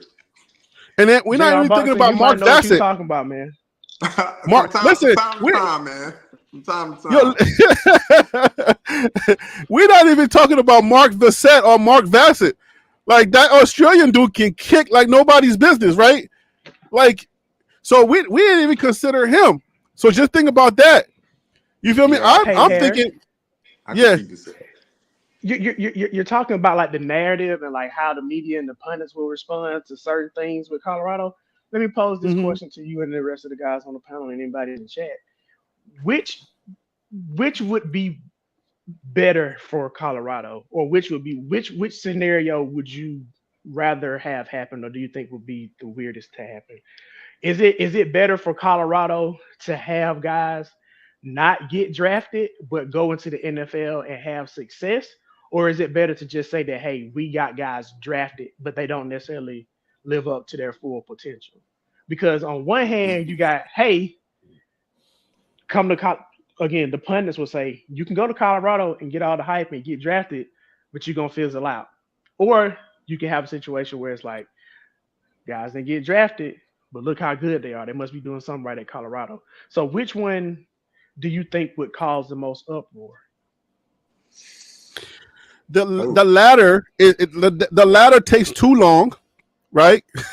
Because then you're gonna have to go into the season and wait and all that stuff, and then by that time, the wave of the conversation would have changed and nobody would have cared. So I would say what's most important is what's in front of us is getting drafted, right? Because at the end of the day, nobody's waiting for the season to start just to keep track. We keep receipts, but how long do we really keep receipts? Right? Nobody really cares after that. You know what I'm saying? Like once it's all done, okay, go back into your corners. We'll be worried about something else. War may have started. Something else will be more important than thinking about, oh my God, Shiloh didn't get drafted and he's a beast in the NFL. Nobody's gonna really care. I think football conversations are the here and now. So I'm thinking getting drafted is more important. Let me hear somebody else's thought on that. yeah, I kind of agree. Unless it's one particular player, unless it's a player like Shiloh Sanders or something like that, I can definitely see scenario two being more advantageous to have conversations about. But for the betterment of the program, definitely get as many players as you can drafted, because when you're having these young men on visits to the campus and to look through the program, you can say that hey, we had 10 players drafted this past year. In 3 years this could be you. You ready to commit, or what are we doing? But for Shiloh, let's hypothetically, if it didn't go in his favor, his name's not called, but he was able to get in the league and be a dominant player, or a player that's withstanding of that average NFL clock of 2.5 years that players typically have. If he's able to get in there and not just make a name from his last name being Sanders, but make a name for his play on the field, I think that would speak volumes about the development that he received playing with his father, playing with those coaches on the coaching staff, and being around a quote unquote professional environment the way Colorado and Coach Prime presents itself. I think that'll speak volumes. I agree. So Ron Tate, welcome to the show, brother. Thank you for calling in. I appreciate you. Hey, listen, thank you for having me. Hello, panel. I know it's been sketchy me getting on and off because of employment, my job, but I love this conversation. As far as Shiloh, if you compare Shiloh to all of the safeties in college football, he is one of the top 3 in college football. I mean, I think you'd be hard pressed to find 4 or 5 safeties in college football that's better than him. Number one. Number two, you have to look at scheme. The system that he played in last year was he could not react. You had to play a certain position and you had certain responsibility. And this year, like you talked about, he's going to be able to be more reactive because he has a pro style defense coordinator who's going to allow him to use his ability. And I think that's really going to, I think someone mentioned it, that this year is big. I think that's really going to show another part of the athleticism of Shiloh. Yeah, I don't know why. I don't get drafted. it. I think he's going to be drafted. Right, that's what I'm thinking. I'm thinking like we downplay Shiloh's skill set and ability a little bit. I'm thinking is because you have him on a team like Colorado. Maybe that's what it is, but it feels kind of weird for somebody who has the stats like Prime Effect 101 was saying.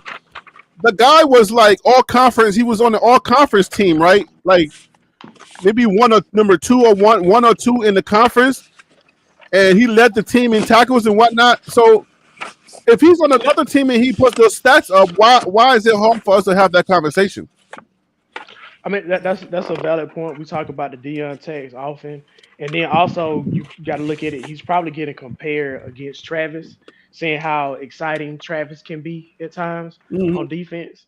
Yeah, I mean everybody likes the big hits and stuff like that, but it's also fun to see Travis go up one-on-one balls, get a deflection, or jump routes and get interceptions. So I think maybe just Shiloh's style of play maybe just isn't as sexy. So that could very well be part of it as well. It's never just one factor as to why somebody's getting the love or somebody's getting the hate. It's always more than one factor to it. So that's a good absolutely. I agree with the last statement. Definitely.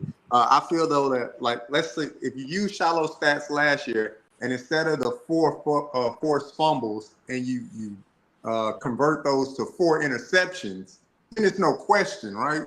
Because when you think defensive back, you think intercept, pass, deflection. That's what you think when you think defensive back. So if he has the same stats that he had last year, and you flip those 4 forced fumbles to interceptions, 2 or 3, then it's a totally different conversation that you're having now because you can speak to range and versatility across the backfield. So, well, you look at the defense that they played last year, and the problems and issues that they had. Your safety is not supposed to be your number 1 tackler on the team. Exactly. That says a lot about your defensive line and your linebackers.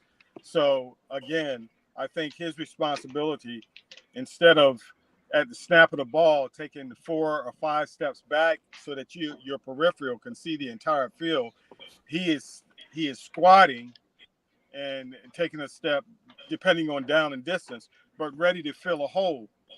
And I think he had a lot of responsibility to help out with the run and not to play the true safety or free safety type position.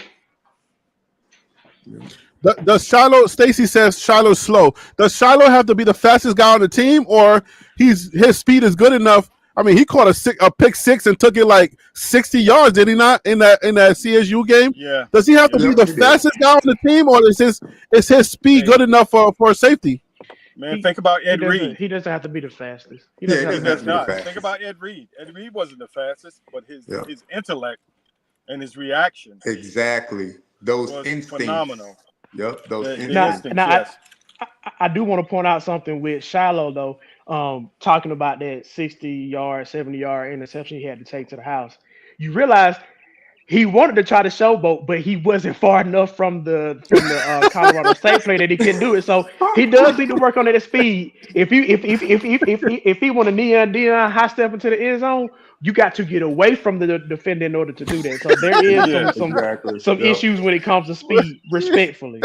Yep. I mean, Don't look back. he almost did get caught, but he's a safety, right? Like he almost did Yeah, get caught. safeties He was like, traditionally oh, aren't that fast. Safeties usually aren't the fastest guys on the team, but they are, they do have some speed because they're skilled players. yeah. Yeah. I think his reaction time is great, right? His reaction time is great, and guys usually don't pass in his direction. I mean, he be sitting back there like, please do it, and then when they Yeah. do, he punishes them. So I'm like, I think one of the Go ahead. things in Shiloh's and his benefit is that I have not seen any tape of him getting like ran by on an angle. I've seen him take bad angles, but I've never seen a receiver catch the ball and pull away from him. He's always able to put that one arm out there or get that shoestring tackle or something like that. So I've seen him take poor tackling angles himself, but when a defender catches the ball, they're not just blazing past him to, get for him to be out of the frame of the tackle. So I think that plays in his benefit, but definitely, working on his speed and just showing his all around range is beneficial for him this year. All right. So, okay, just to lead the just to kind of like wrap this conversation up about the Shrine Bowl and draft picks or whatnot. I mean, if we were to really take a serious look, not like the warm and fuzzy look, we can conclude that Colorado is going to have a great year. I said great, cautiously. Colorado will have a great year on several fronts. Number one, the conversation is going to be about Travis, right? Travis and Shador. The conversation leading up to the draft is going to be about them heavily. Last year, it was about Caleb Williams, right? And what he was going to do. So I think the fact that Colorado, even if they get 5 guys in with the 3 and then 2 more, I think it's hard to say it's not going to be anything under. It's not going to be 10 or under. You know what I'm saying?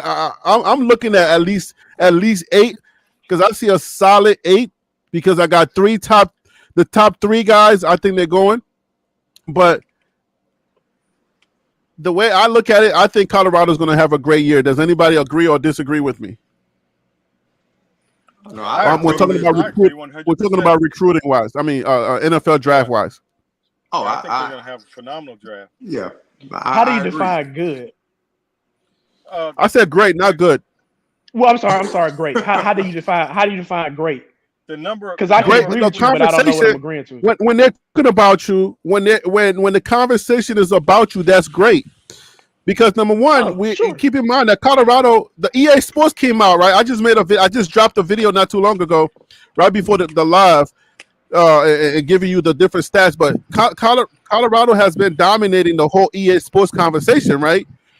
Now, we start with being on the cover, Travis being on the cover, and then like most of the games are about Colorado, and people are talking about Colorado, right? So whenever they're talking about you, that's a great thing. So the fact that Colorado is going to have 2 people in the conversation and dominating the conversation, that's what I mean by great. Do you agree with that, or that's not? You don't think that's good enough? No, I think that's a very good start. That's a very good thing to have, especially where Colorado is right now under the Deion Sanders regime. I think that's a very good start. I think that's something to build on because what's happening this year, the expectation is that moving forward, that's going to be the norm for Colorado, correct? Yep. Or That's that's right. the That's right. hope at least, right? So Yep. yeah, so this is definitely that foundation to build on moving to next year and the years to come. My question is how soon or how quickly, just to kind of move the conversation forward, how quickly will Colorado be in the conversation every year when it comes to different draft classes? That's what I'm looking forward to see because if this is a continuous conversation at the beginning of the season and at the end of the season talking about the draft, I think that means Colorado is in a great position to not only be a championship contender in the conference, but making the playoffs every year and eventually, getting to the semifinals, getting to the finals, and winning the championship. Nick Saban did it, didn't he? Phil, Yeah, right? So Prime can do it too. I mean, yeah. I feel like it's. Oh, go ahead. I'm I sorry. don't think he. I don't. I'm not saying he's not. I'm just saying that I think this is the foundation to being able to build that dominant program that everybody wants Colorado to have, and everybody thinks that Colorado will have. So yeah, I think this is just another stepping stone to the success of Colorado. Oh Yes, yeah, Yeah. I yes, mean Yeah. I to agree. have those two, Shador and Travis, that could easily go, in my opinion, just my personal opinion, could easily go 1 and 2 in the draft. If That's that happens, yeah. that's It's gonna going to be hard be, to do because of the need of the teams. Right, huh? right. It's not It's going to be 100% hard to do based on because their of the need talent. of the people that's going to be on the board at the time. Right. The number one draft pick Right, is not always the number one player in the draft. right. Yeah, like Yeah. like So that's who You know. who needs a quarterback? Who's going to be up when we say, okay, welcome to the draft? Who's going to be up on that board, and will they need a quarterback? You feel me? Or would sometimes, they need a? Yeah. Yeah. sometimes they may take them too. They may not need them, but they'll take them. They'll take them. Yeah. I I.e. don't You know think what I I Atlanta don't mean? think Falcons Coach It Prime really will just allow depends his on son. scenario. I don't think Coach Prime is allowing his son to be shelved. So I think that conversation is going to be had in the background. But I don't know that because then we get a quarterback that was taken to the Atlanta Falcons or Atlanta to be shelved or to be kind of like, Yeah, all Penix. right, Penix. right. So I don't think that happens to Shador because of Coach Brown's status. I don't think that happens. You're right. Yeah. I But mean, if you. Oh, go ahead. Go ahead. no, go ahead, go ahead. I'm sorry. Yeah, if you look at the landscape of the NFL, right now, as far as teams going into this season, kind of needing a quarterback, and then just projecting forward to see, okay, potentially how will they finish in their division or across the NFL altogether. I mean, there's only about 4 to 5 teams that you look at, and it's the Oakland Raiders, the New York Giants of the world, the New Orleans Saints. Um, Let me We'll see who definitely take else. them. Cowboys too. Don't Yeah, forget you about know, them. the That's my Cowboys thinking. with a contract dispute kind of thing, and then you're looking at other teams like maybe a Cleveland Browns situation or something like that, depending on how Deshaun Watson plays this year. So it's probably going to be about 4 to 5 teams that are potentially looking for a quarterback, and so when it comes to who's going to be at the top of that draft board, you're hoping that it's a team that's definitely in need of a quarterback, but you saw the Atlanta Falcons do it. GMs make bold moves. They just signed what's his name for like 180 plus million, and then they draft Michael Penix. So, the name of the game is to improve the roster. So if you need to improve the roster by bringing in a guy and having him learn from a veteran, then that's what you do. If Shador has to get drafted and sit for a year, that's the name of the game. If I don't I, think I, Deion will have I it. know it's not. I know it's not. if I know it's not sexy to have Shador go sit somewhere, but I want to be very clear. This is how I feel about Shador getting drafted. I want him to go wherever he's going to be the most successful. I want to go wherever the team is going to support him the most because when he does play, I want him to be successful, and I don't want to hear no oh. Daddy ball is why he got the stats. He's not this. He's not that because that's going to happen. So if Oh yeah. Shador doesn't get drafted until the 15th pick and he has to sit for 2 years, but he ends up having a Aaron Rodgers career, I'm more than happy with that because I would much rather that than for him to turn into a Jamarcus Russell, which I definitely don't think that's the case. Yeah, But absolutely. I don't want that for him. If he got to sit a couple of years, then so be it. I want to see that young man be successful. Yeah. I think if the one thing that I've been looking at is the Dallas situation. If Dak Prescott gets a 2-year deal, I think I can Jerry barely hear Jones. you. I There you said go. if There you go. Dak Prescott gets a 2-year deal, I think we can look for Dallas to possibly try to draft a quarterback. And can I Absolutely. piggyback on that? Because Yeah, when in one of the well-off media videos, I want to say it was last year, when Dion went back to that, when Dion came back here to Dallas, if you can read lips or go back and look at it, Jerry Jones stated, "I want them both," yeah. which we know Yeah, that's Mm. he not said gonna that. Yeah. happen. But he stated, I want them both," and he'll move up to get Shador easily. But you know why He he's can. saying that, right? Tim, you know why he I Yes, think it's a money he thing. thinks like It's a Dion, money right? He thing. thinks like Dion. That guy is a businessman, Yeah, he and a businessman first. and Yeah. Dallas is America's team, and they sell more jerseys than anybody else. Even though I don't know why they haven't won a Super Bowl in a long time, but I think him and Dion are on the same wavelength when it comes to like marketing and business wise. I think they think alike. I pray to Yeah. God that he doesn't go to Dallas. There's no way that I don't like Jared Jones and what he stands for. I don't want Shador to be a part of that program, a part of that organization. I don't want You him to wouldn't be cheer for under him? any type Hey of Phil. leadership. I want piss on piss on fire to put him out. I'm sorry. Hey, I don't hey like the Phil, but Cowboys. why wouldn't you want that for another brother though, man? Just think about it. We talking the I don't want business. him. You I know what? understand the I business understand what aspect. Jerry Jones stand for too. I know where he come from. Exactly. That's why I Outside of, wouldn't want another brother to go to Dallas because I know who Jerry Jones is. but just think about if he does come. Do you know how much money he would just make off of jersey sales? Oh yeah. I hear that, but money don't make the world Yeah. go round, and It you got to have a you got to have.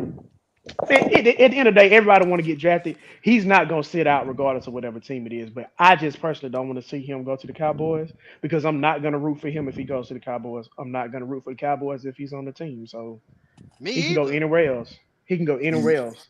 Yeah, I'm definitely not a fan of the Cowboys organization, but I would say if he did get drafted to the Cowboys, I mean, they're more, ready made for, somebody to come in and kind of, continue to Yeah, train the they're more success and prime go time. get That's a wins. great point. That's a Yeah. great point. They Uh, already made. They do have a team in place, and if they have a good enough quarterback, they can be successful. Which we yeah. thought Dak was going to be that good enough quarterback, but he hasn't been.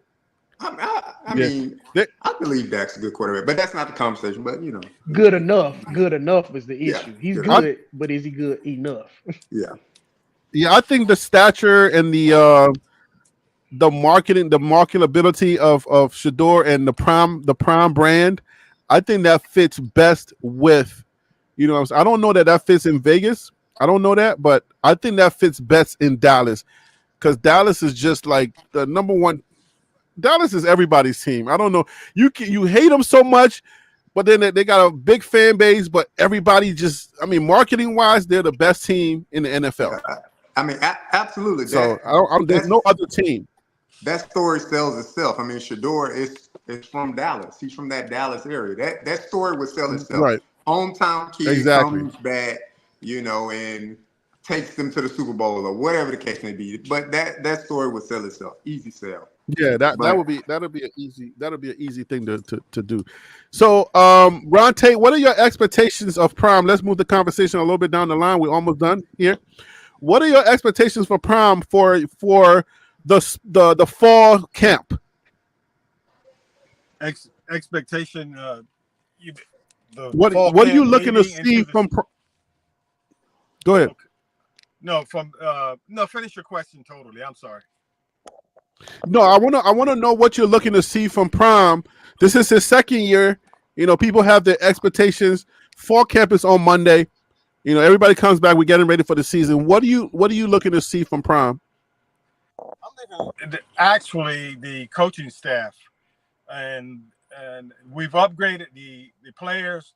Now the communication on the sideline during games. Someone needs to be in his ear. Hey, we need to take a knee here. We need to take a timeout. We need to ramp it up. We need someone on the sideline in his ear to give him some options when he needs to make a decision in various crucial moments throughout a game. I think they need, as they upgraded the talent level, um, I think I'm hoping that they're watching games from last year and becoming as intelligent as their moniker or their mission statement states, to be one of those individuals that's going to be smart in the midst of a game. And I hope they're going to learn that they've learned from last year. But I won't be able to see that until the season. But that's the one thing I believe so much in that coaching staff. I think they're going to make these players as close to being professionals as they can. And so I'm looking for the coaching staff to upgrade also. So I know you're being very careful to choose your words, and you don't want to lean into Mr. Yardman and what he be saying about Prime. He be going crazy about Prime, right? So you're more like saying, well, I need to see Prime develop more, time, clock management, game management. Mm-hmm. So you're kind of listing some things that you want to make sure that Prime has matured in his decisions when it comes to those things, right? That's what you're kind of. Yes, and I can use Nick Saban as an example. There was a point in time where Nick Saban walked the sideline. He did not have a headset on, but the last few years that he coached, he had a headset on because he needed additional information. Okay. So the expansion of communication in the game and being able to get information, right now, I think it's very important. I think it's invaluable, not only for the players, but for the coaches also. Okay. All right, JR Boxing, what are your expectations for Prime for fall camp? You can go in game or you can go fall camp, but what are your expectations? What are you looking to see from Prime or for? Yeah. Yeah, I'll speak to fall camp first. I think last year they had a pretty good fall camp, man. You want to come out of fall camp healthy. The players that need to be on the field, you want those players to be on the field. So, the way Coach Prime took care of, the players, I know a lot of people get down on, oh, they should be tackling and they should be doing this. And the objective is to get through fall camp. Of course, you want to know who's tough on a team, who can bang in the trenches and things like that. But it's all for nothing if you beat them up in fall camp and then you get to the season and you don't have the guys that you need to be out there on the field. So keep them healthy, keep them engaged. And then for in the season, from the coaching staff, from Coach Prime in particular, I would just like to see a little bit more gamesmanship, man. Play the game a little bit with these coaches, not just in the media, but when it comes to, coaching tactics on the field, forcing another coach to maybe use a timeout when they don't want to use that timeout at that point in time. Running your players out there a little bit later to line up so they don't get to see the formation or something like that. Just those little tactics that you can use to get whatever advantage that you need to have on a team or to have that mental edge on a team. Kind of like how Oregon punted the ball, did a fake punt on their own 10-yard line. That was for a mental advantage on Colorado during that point in time in the game. So I would like to see things like that develop with the coaching staff, kind of Coach Prime show his bandwidth and his coaching acumen and his knowledge of the game like we all know that he has. All right, so we got about 9 minutes, and I'm going to go around the panel. And the whole idea of independence, I try to do this whole thing because it's Liberia's independence. Liberia gained its independence in 1847, and then Colorado is going back after 10 years, going back to the Big 12. Do we see or like, I'll phrase it this way, Phil. We didn't really answer your question when it comes to you saying how long is it going to take for us to start, really putting guys into the NFL. So,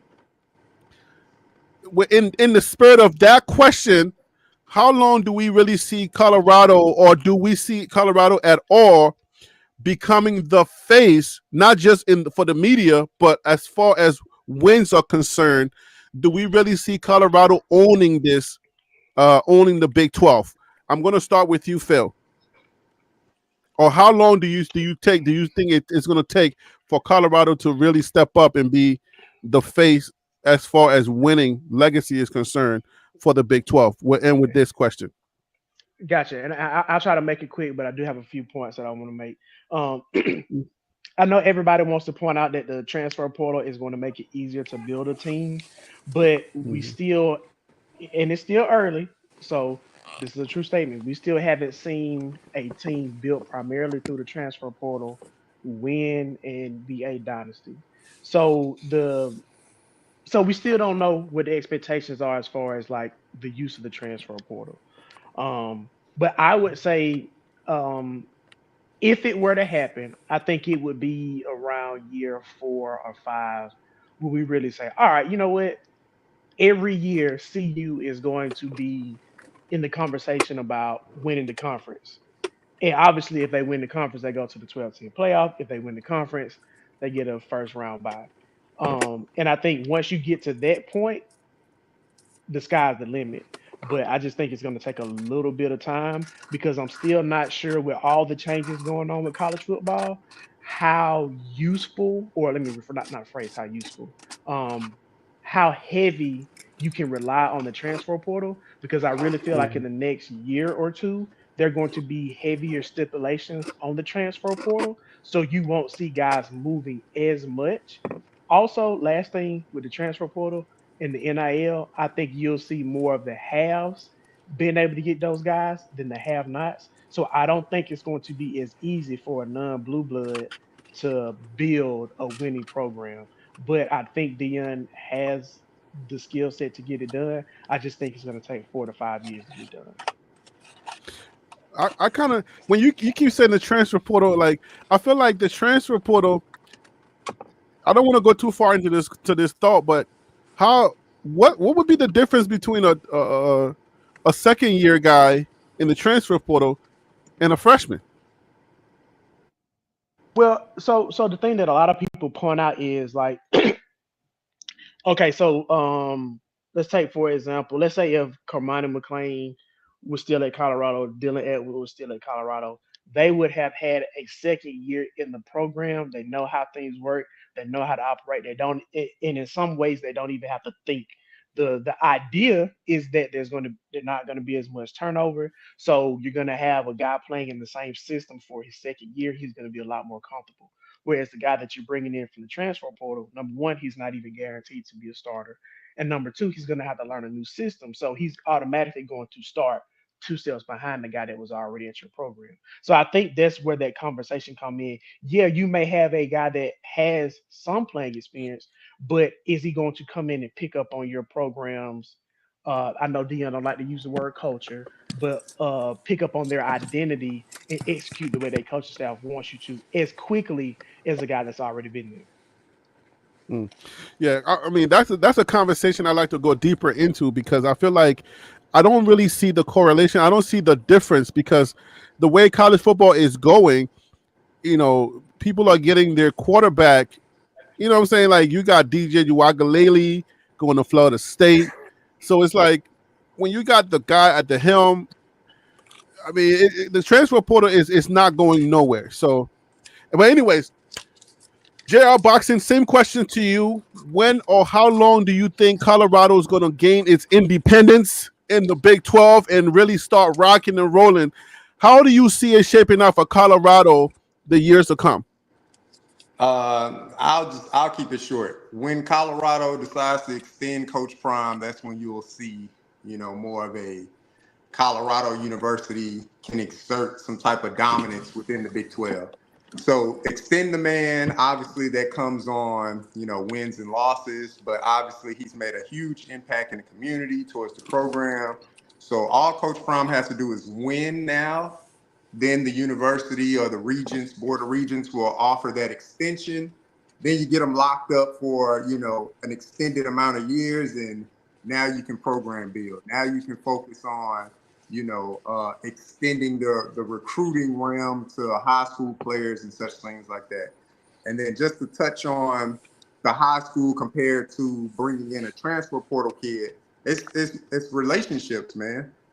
So you bring a kid in from high school, you put them through your program, it's relationships. The conversations that the coaching staff have with these kids throughout, football, the dog days of footballs and the good days of football, it's relationships. You bring in a new kid, you have to reestablish a relationship. You got to kind of microwave the relationship. So when things go awry, that you can over microwave food, but when you in the oven, you can kind of watch the food, and put it on the oven at a slower temp, let it cook a little bit longer. When it's in a microwave, if you overheat it, it's burnt. It's no good. So you just gotta kind of move on to the next thing, right? So that's how I look at it with, transfer portal to high school kids. High school kids, you put them in the oven and kind of, bake them up, let them rise up. Transfer portal, you're speeding up the process to try to build relationships and manufacture relationships with the coaching staff and the young men that you bring in. And you just want everybody to be on the same agenda. But sometimes the process gets sped up and you can miss certain steps. That's how I look at it. I see the logic in that, but work on that. You got to clean that up a little bit. It's I see where you're going with that, but yeah, that whole microwave, like unless you don't know how to use a microwave, because some new wives, they have mastered the microwave.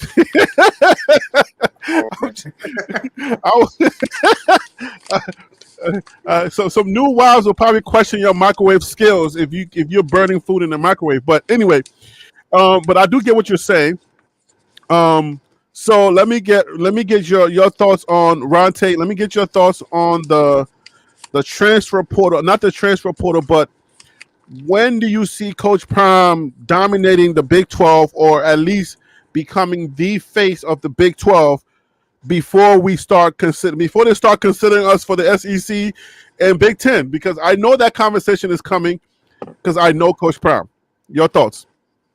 Year three. As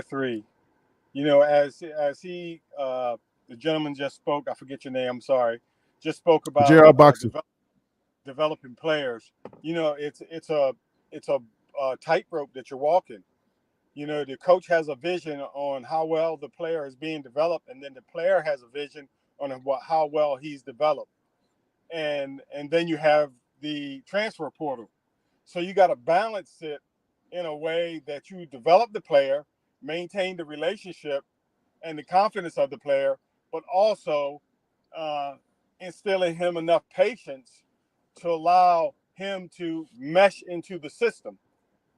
So I say year three,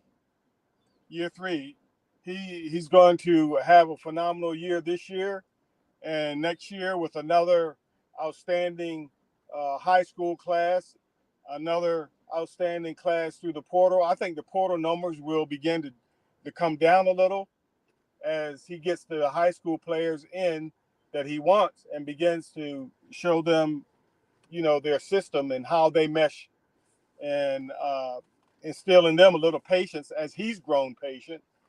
I think 3 years he'll be at the top. Year three. So does that mean the start of next year or after next year? Because next year will be year 3 that he's there. What do you mean, year 25? Right. So what I'm saying is, are you saying that when next year will not be year 3? This is the first year, so next year can't be year 3. This is his this year's the first year in the Big 12. Okay, I'm sorry. I got you. I was processing it as if he was saying 3 years at Colorado, not in the Big 12. I'm sorry. I got you. We're on the same page now. Yeah. So okay. So all right. So Yardman is going off in the comments. Coach Prime cannot recruit. What's the first thing? We all know what he says. Harry, not for now. Prime, let's put him up and we can discuss it in a little bit. We're pretty much done now. Harry, not for now. Prime recruiting sucks, and we all know that. I don't agree that we all know that because I don't agree with the fact that you think his recruiting sucks because when you are coming from a 1-11 team, you're coming from the FCS, so nobody's giving you a chance because you haven't proven yourself as an FBS coach, and you're able to get 4 and 5 stars guys to come into your program. I don't know that that's translated into you suck as a recruiter. What that really says is that you actually are a better recruiter because you don't have no business getting those guys to come into your program. It doesn't make sense. So am I not, does it not make sense that some for him starting, coming in and then going to FCS and then first year in the FBS going 4-8? Am I wrong for saying, or am I crazy for saying that he has no reason getting 4 and 5 star guys into his program right now? Shouldn't he be winning a little bit more for us to say before he can get the 4 and 5 stars? And can you, knowing that he's doing that, can you say that his recruiting sucks, or am I off base here? Wow, Harry, you just cooked that guy in the microwave, in the oven, and on the frying pan. Goodness gracious! I mean, case closed. Shut It the gotta door. make sense, right? My Like you goodness. So can't I have it mean, both ways. but come on, you can't have it both but you ways. but you This is a perfect example of an individual trying to grade or hold Coach Prime to a higher standard than they do all the coaches. That's a perfect example. If we can't another we coach can't hear has you. done, Your audio's far away. another coach had come in and done Perfect. with what Coach Prime has done, did in the first year, people would be raving about. Feinbaum would be kissing his feet instead of trying to alter his recruiting, or trying to tamper with his recruiting with his media crap. But anyone else, they would be jumping up and down, screaming about what a great job he's doing, and would be th- looking forward to what he's doing in the future. That's the I way have I see pushback. that. I have pushback because Before you push back, you Phil, let me go let ahead. me let Okay. me butter this up a little bit more. Okay, let me just put it into more perspective so people can understand. You have to get to the point where you understand that when you're going to a losing program that nobody wants to touch, right? I understand the Coach Prom persona. I understand who he is as a marketing genius and all the stuff that may be the reason why some of these guys are coming. Albeit, right? Let's just say you can't take away the guys. You can't take that away from him. It's not his fault. You know what I'm saying? Like, it ain't my fault I look good, right? If I get all the girls, it ain't my fault I look good. You're like, well, try being ugly and getting the girls, then I will give you the credit. So let's just say, all right, we give him that. But if you take a look at what he's doing and how he's done it, there's no way that we discredit him. I mean, how can you discredit a guy that's taking over a team that nobody that was in the dumps, that nobody wanted to be a part of, and he's able to recruit at that and not have and haven't really won anything yet? Go ahead, Phil. All right. So this is why I always say, like, how are we defining stuff? Because I think in this situation, both of y'all are right. However, Yardman is defining Dion sucking, he's right. However, you're interpreting how he means he sucks, you're right. Um, I personally don't think he sucks at high school recruiting or recruiting as a Right, when whole. some people I say you just think, suck, like it's not. There's no man, I other just way to put that. If you suck, you suck. well, okay, but my point is, how is he getting to the idea that he sucks? Is it the fact that he doesn't have as many numbers? Is it the fact because the rankings are as high? Like what in that makes it suck? But that's neither here nor there. I personally don't think Dion sucks. I just think that there's a learning curve. This is his only his second year in the FCS level. There's gonna be a learning curve. He'll be all right once he figures out how he needs to deal with his team. Now, to Ron's point about if it was anybody else that was doing what Dion did, it would be X, Y, and Z. There were three teams excuse me, there were 3 head coaches last year that took over teams that were previously 1-11. One coach went 4-8. The other coaches went to a bowl game. We do not talk about those coaches. No, no, no, no, no. So Go to the I think we recruiting. have No, to. no, no, no, no, no. Go to the recruiting. What was their recruiting like? How many 4 and 5 stars did they bring in? Well, I can pull it up. Let me just finish my point, then I can pull it up to answer your question. Is that fair? Yeah, because we weren't talking about Okay. record. We were talking about recruiting. Okay, but okay, cool. And that's where I was going to next, and I finish it off here because I know we're trying to close up the show. Um, as far as recruiting is concerned, is it a fair pushback to say why couldn't Dion have more recruits because of who Dion is? Because as Dion himself said, they're not coming to Colorado; they're coming to play for me. So if one wanted to hate against Dion, and I'm not doing it, I'm just trying to provide some type of reasoning behind Yardman's logic. I Could get the one girls. not Don't say fault me because for being a pretty boy if I get the girls. All right. Don't but that's You the can't fault but me that's for the being a point pretty though. boy. But Just I God gave me think these that's looks. Yardman's God gave me Harry. my pretty soft skins. Right, and but I think that's Yardman's point. You got Dion over here looking like insert whatever the most handsome man is right now, but he still can't get the bad chick at the club. You know what I'm saying? So I think that's his point. But he no, I think, that's what I said. He did get the bad chick at the club. He did get but the 4 and the okay, 5 but stars. That is the he bad got chick in he got football. he got a 5 star. He got some 4 stars, but that is not going to be a championship recruiting class. And I think that's Yardman's point. You can get a 5 star, you can get But some four that's stars, but but your is that going to give expectations. you a championship? No, no, no. But I Yeah. think your expectations are unrealistic for Prime.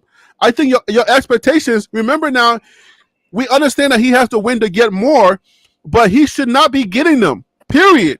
Because he has a losing team. So if you're If But you I saying can't can, that say he he should be sucks, successful because but he you has a can't losing say team, he but then sucks. also say that I have faith in Dion to win because he's Dion. Which one is it? can Do I you have But faith you that he's can't going to win say because he's you Dion, or do cannot you say not have he faith because he's with sucks, a losing program? bro. can I Okay, you're can I saying chime in for a that second? let me land this plane real quick, and then you can have it. You cannot say, okay, so I got a girl, I got a baddie, but you're like, oh, but you don't always get baddies. But I got a baddie last year. You're like, oh, but you don't always get baddies. Come on, like, what are we talking about? Like, you know what I'm saying? Like, so where does it end and where does it start? You say he sucks, but yet he's able to get 4 and 5 stars on a losing team. Isn't that what we're talking about? Go ahead, JR Boxing. You can chime in. Yeah, what I will say to that is it's interesting the way people view recruiting, right? With the ranking of stars and things like that. When Coach Prime has said it several times, like I'm not too much focused on your rankings and stars. So if you meet the criteria of tough, fast, disciplined with character, like those are the type of qualities that we look for in young men. Obviously, the star ranking means certain attributes or talent, skill levels that players may have. Everybody has a talent and a skill level and things like that. But a lot of people get wrapped up in the number of 6, right? Oh, they only brought in 6 recruits and blah blah. Well, they only brought in 6 recruits that had a star behind their name. If you look at the totality of like high school players that they brought in, it's somewhere in between like 12 to 15 or something like that to meet his 40 2020 or 40 2020 kind of criteria that he has in place in order to build or return his program around. So you hear the number 6. People always kind of equate the recruiting of Colorado to the number 6. Oh, he only brought in 6 high school kids. When that's untrue, a little bit of Google research and a little bit of, data, Space right? Shot. This the data show, right? And information. People will see that he's brought in quite a few number of high school kids, but I think it's the star behind or in front of the name of the kid, the 4 and the 5 star that we get wrapped up in. I mean, he's brought in or he's hit his number of what he wanted to bring into the university. Obviously, you would take an abundance of 4 and 5 star kids if they're all lined up at your university. You would sign them all. Nobody would turn that down. But they're stepping stones to building a program. With wins brings in higher profile athletes. But in the meantime, it's the coaching staff responsibility to find that diamond in the rough, to find that young man that meets the characteristics of the program. They just may not have a star behind their name. There's kids out here that's playing 8-man, 6-man football, all kind of odd like football configurations across the United States. And they're very good players. They're just not on a ESPN 100 chart or a 247 or On3 chart, just due to location and proximity of maybe the classification that they play in or the state that they're playing. So Hey, kids JR, are being brought in, but people get wrapped up in the number 6. That's for sure. JR, I want to give you your flowers, man. Like you are tying in everything you said over this whole live stream together because the point that you're bringing up about people getting caught up on the number 6, it's only 6 guys. They're looking at the stars that's behind the guy's name. To your earlier point, you was talking about you want to see Deion Sanders develop those players to get players to be even better than what they are. And I think that is the key um attribute that Dion is going to have at Colorado. If he in fact is not going to be caught up on the quote unquote 5-star blue chip guys, if he's going to go for those guys that maybe don't have all the eyes on him, he's going to have to develop. He's going to have to get that traditional 2-star to maybe play like a high 3-star, that 3-star Yep. to play like a high 4-star, so on and so forth. And when he does get those 4 and 5 stars, he needs those, well, specifically the 5 stars, they got to play like what they projected to be.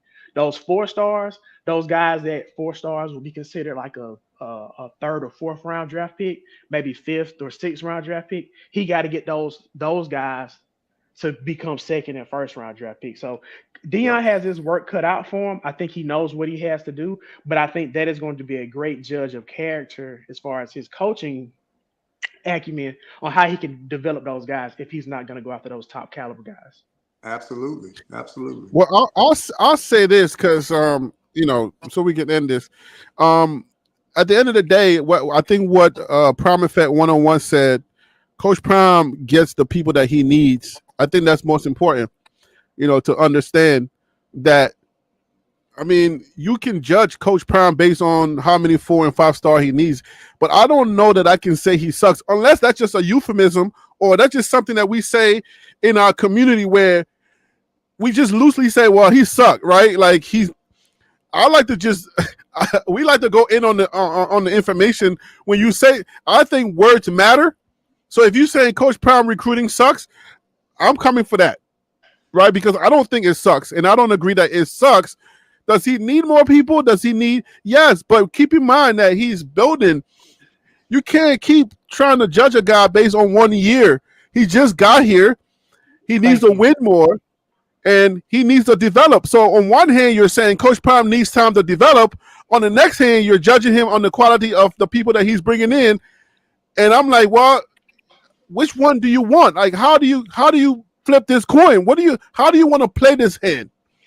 You say Exactly, Coach Prime Harry. needs time to develop, but you're not giving him the time to develop, and you're saying he sucks already. So how do we do this? Yeah, and I want to be very clear. People have to be honest when they have conversations about Colorado and Deion Sanders. This is only his second year at Colorado. Yes, Second year. all of us have high expectations for Deion. Call it the Deion tax, whatever, charge it to whatever reason why. But he's only been there for his second year. Now, I want to say this. Should we start seeing the improvements starting this year, next year, and so on and so forth? Obviously. But I don't see the victory you get if you're quote unquote hating by saying, oh, well, they didn't do this last year, they didn't do that, this, that, and third last year. A lot of guys wouldn't have had the success that Colorado had last year. So we Absolutely. can't we got to give him a little bit of credit, but I think just as harshly as people are criticizing him, people are lifting him up and giving him praise because of that Deion tax. Unfortunately, it's just a part of the process when you're dealing with Colorado. So the love is gonna be just as wonderful as the hate is gonna be bad for Colorado. Yeah. I Yeah, want I I mean, want people that are, I'm sorry, Harry, go ahead, sir. go ahead. Yeah, I want people that are, that are true football fans to just to pay close attention to this team, the Washington Huskies, right? They have 0 starters returning. National championship runner-up. They got 0 starters returning to their team on both offense and defense. Brand new coach and coaching staff. So I want people to just pay attention to that throughout the year to see where this team lands. They finished 13-1. Let's see where they land at this year. Coach Prime went to a 1-11 program. If anybody that's owned a business or knows anything about business, if you improve a corporation by 300%, you are winning. 1-11 to 4-8, that's winning. Sure, we want more success. We're eager and we're hungry for more success. Success will come. If it comes in the likes of 3 more additional wins this year, that's a successful season in the grand scheme of things. Maybe not internally in the building, but in the grand scheme of things of building a program, I'm sure Rick George would be like, that's a damn good job. We went from 1-11 last year, 2 years later, we finished in 8-5 or 7-6, wherever they land kind of thing. But if you improve something by 300% in year 1, that is an ultimate success. I don't care what catchwords he puts behind it, Louis luggage, blah, blah, blah. People get caught up in the word and the presentation. Look at what happened on the field of play. They won 4 games. That's 300% increase.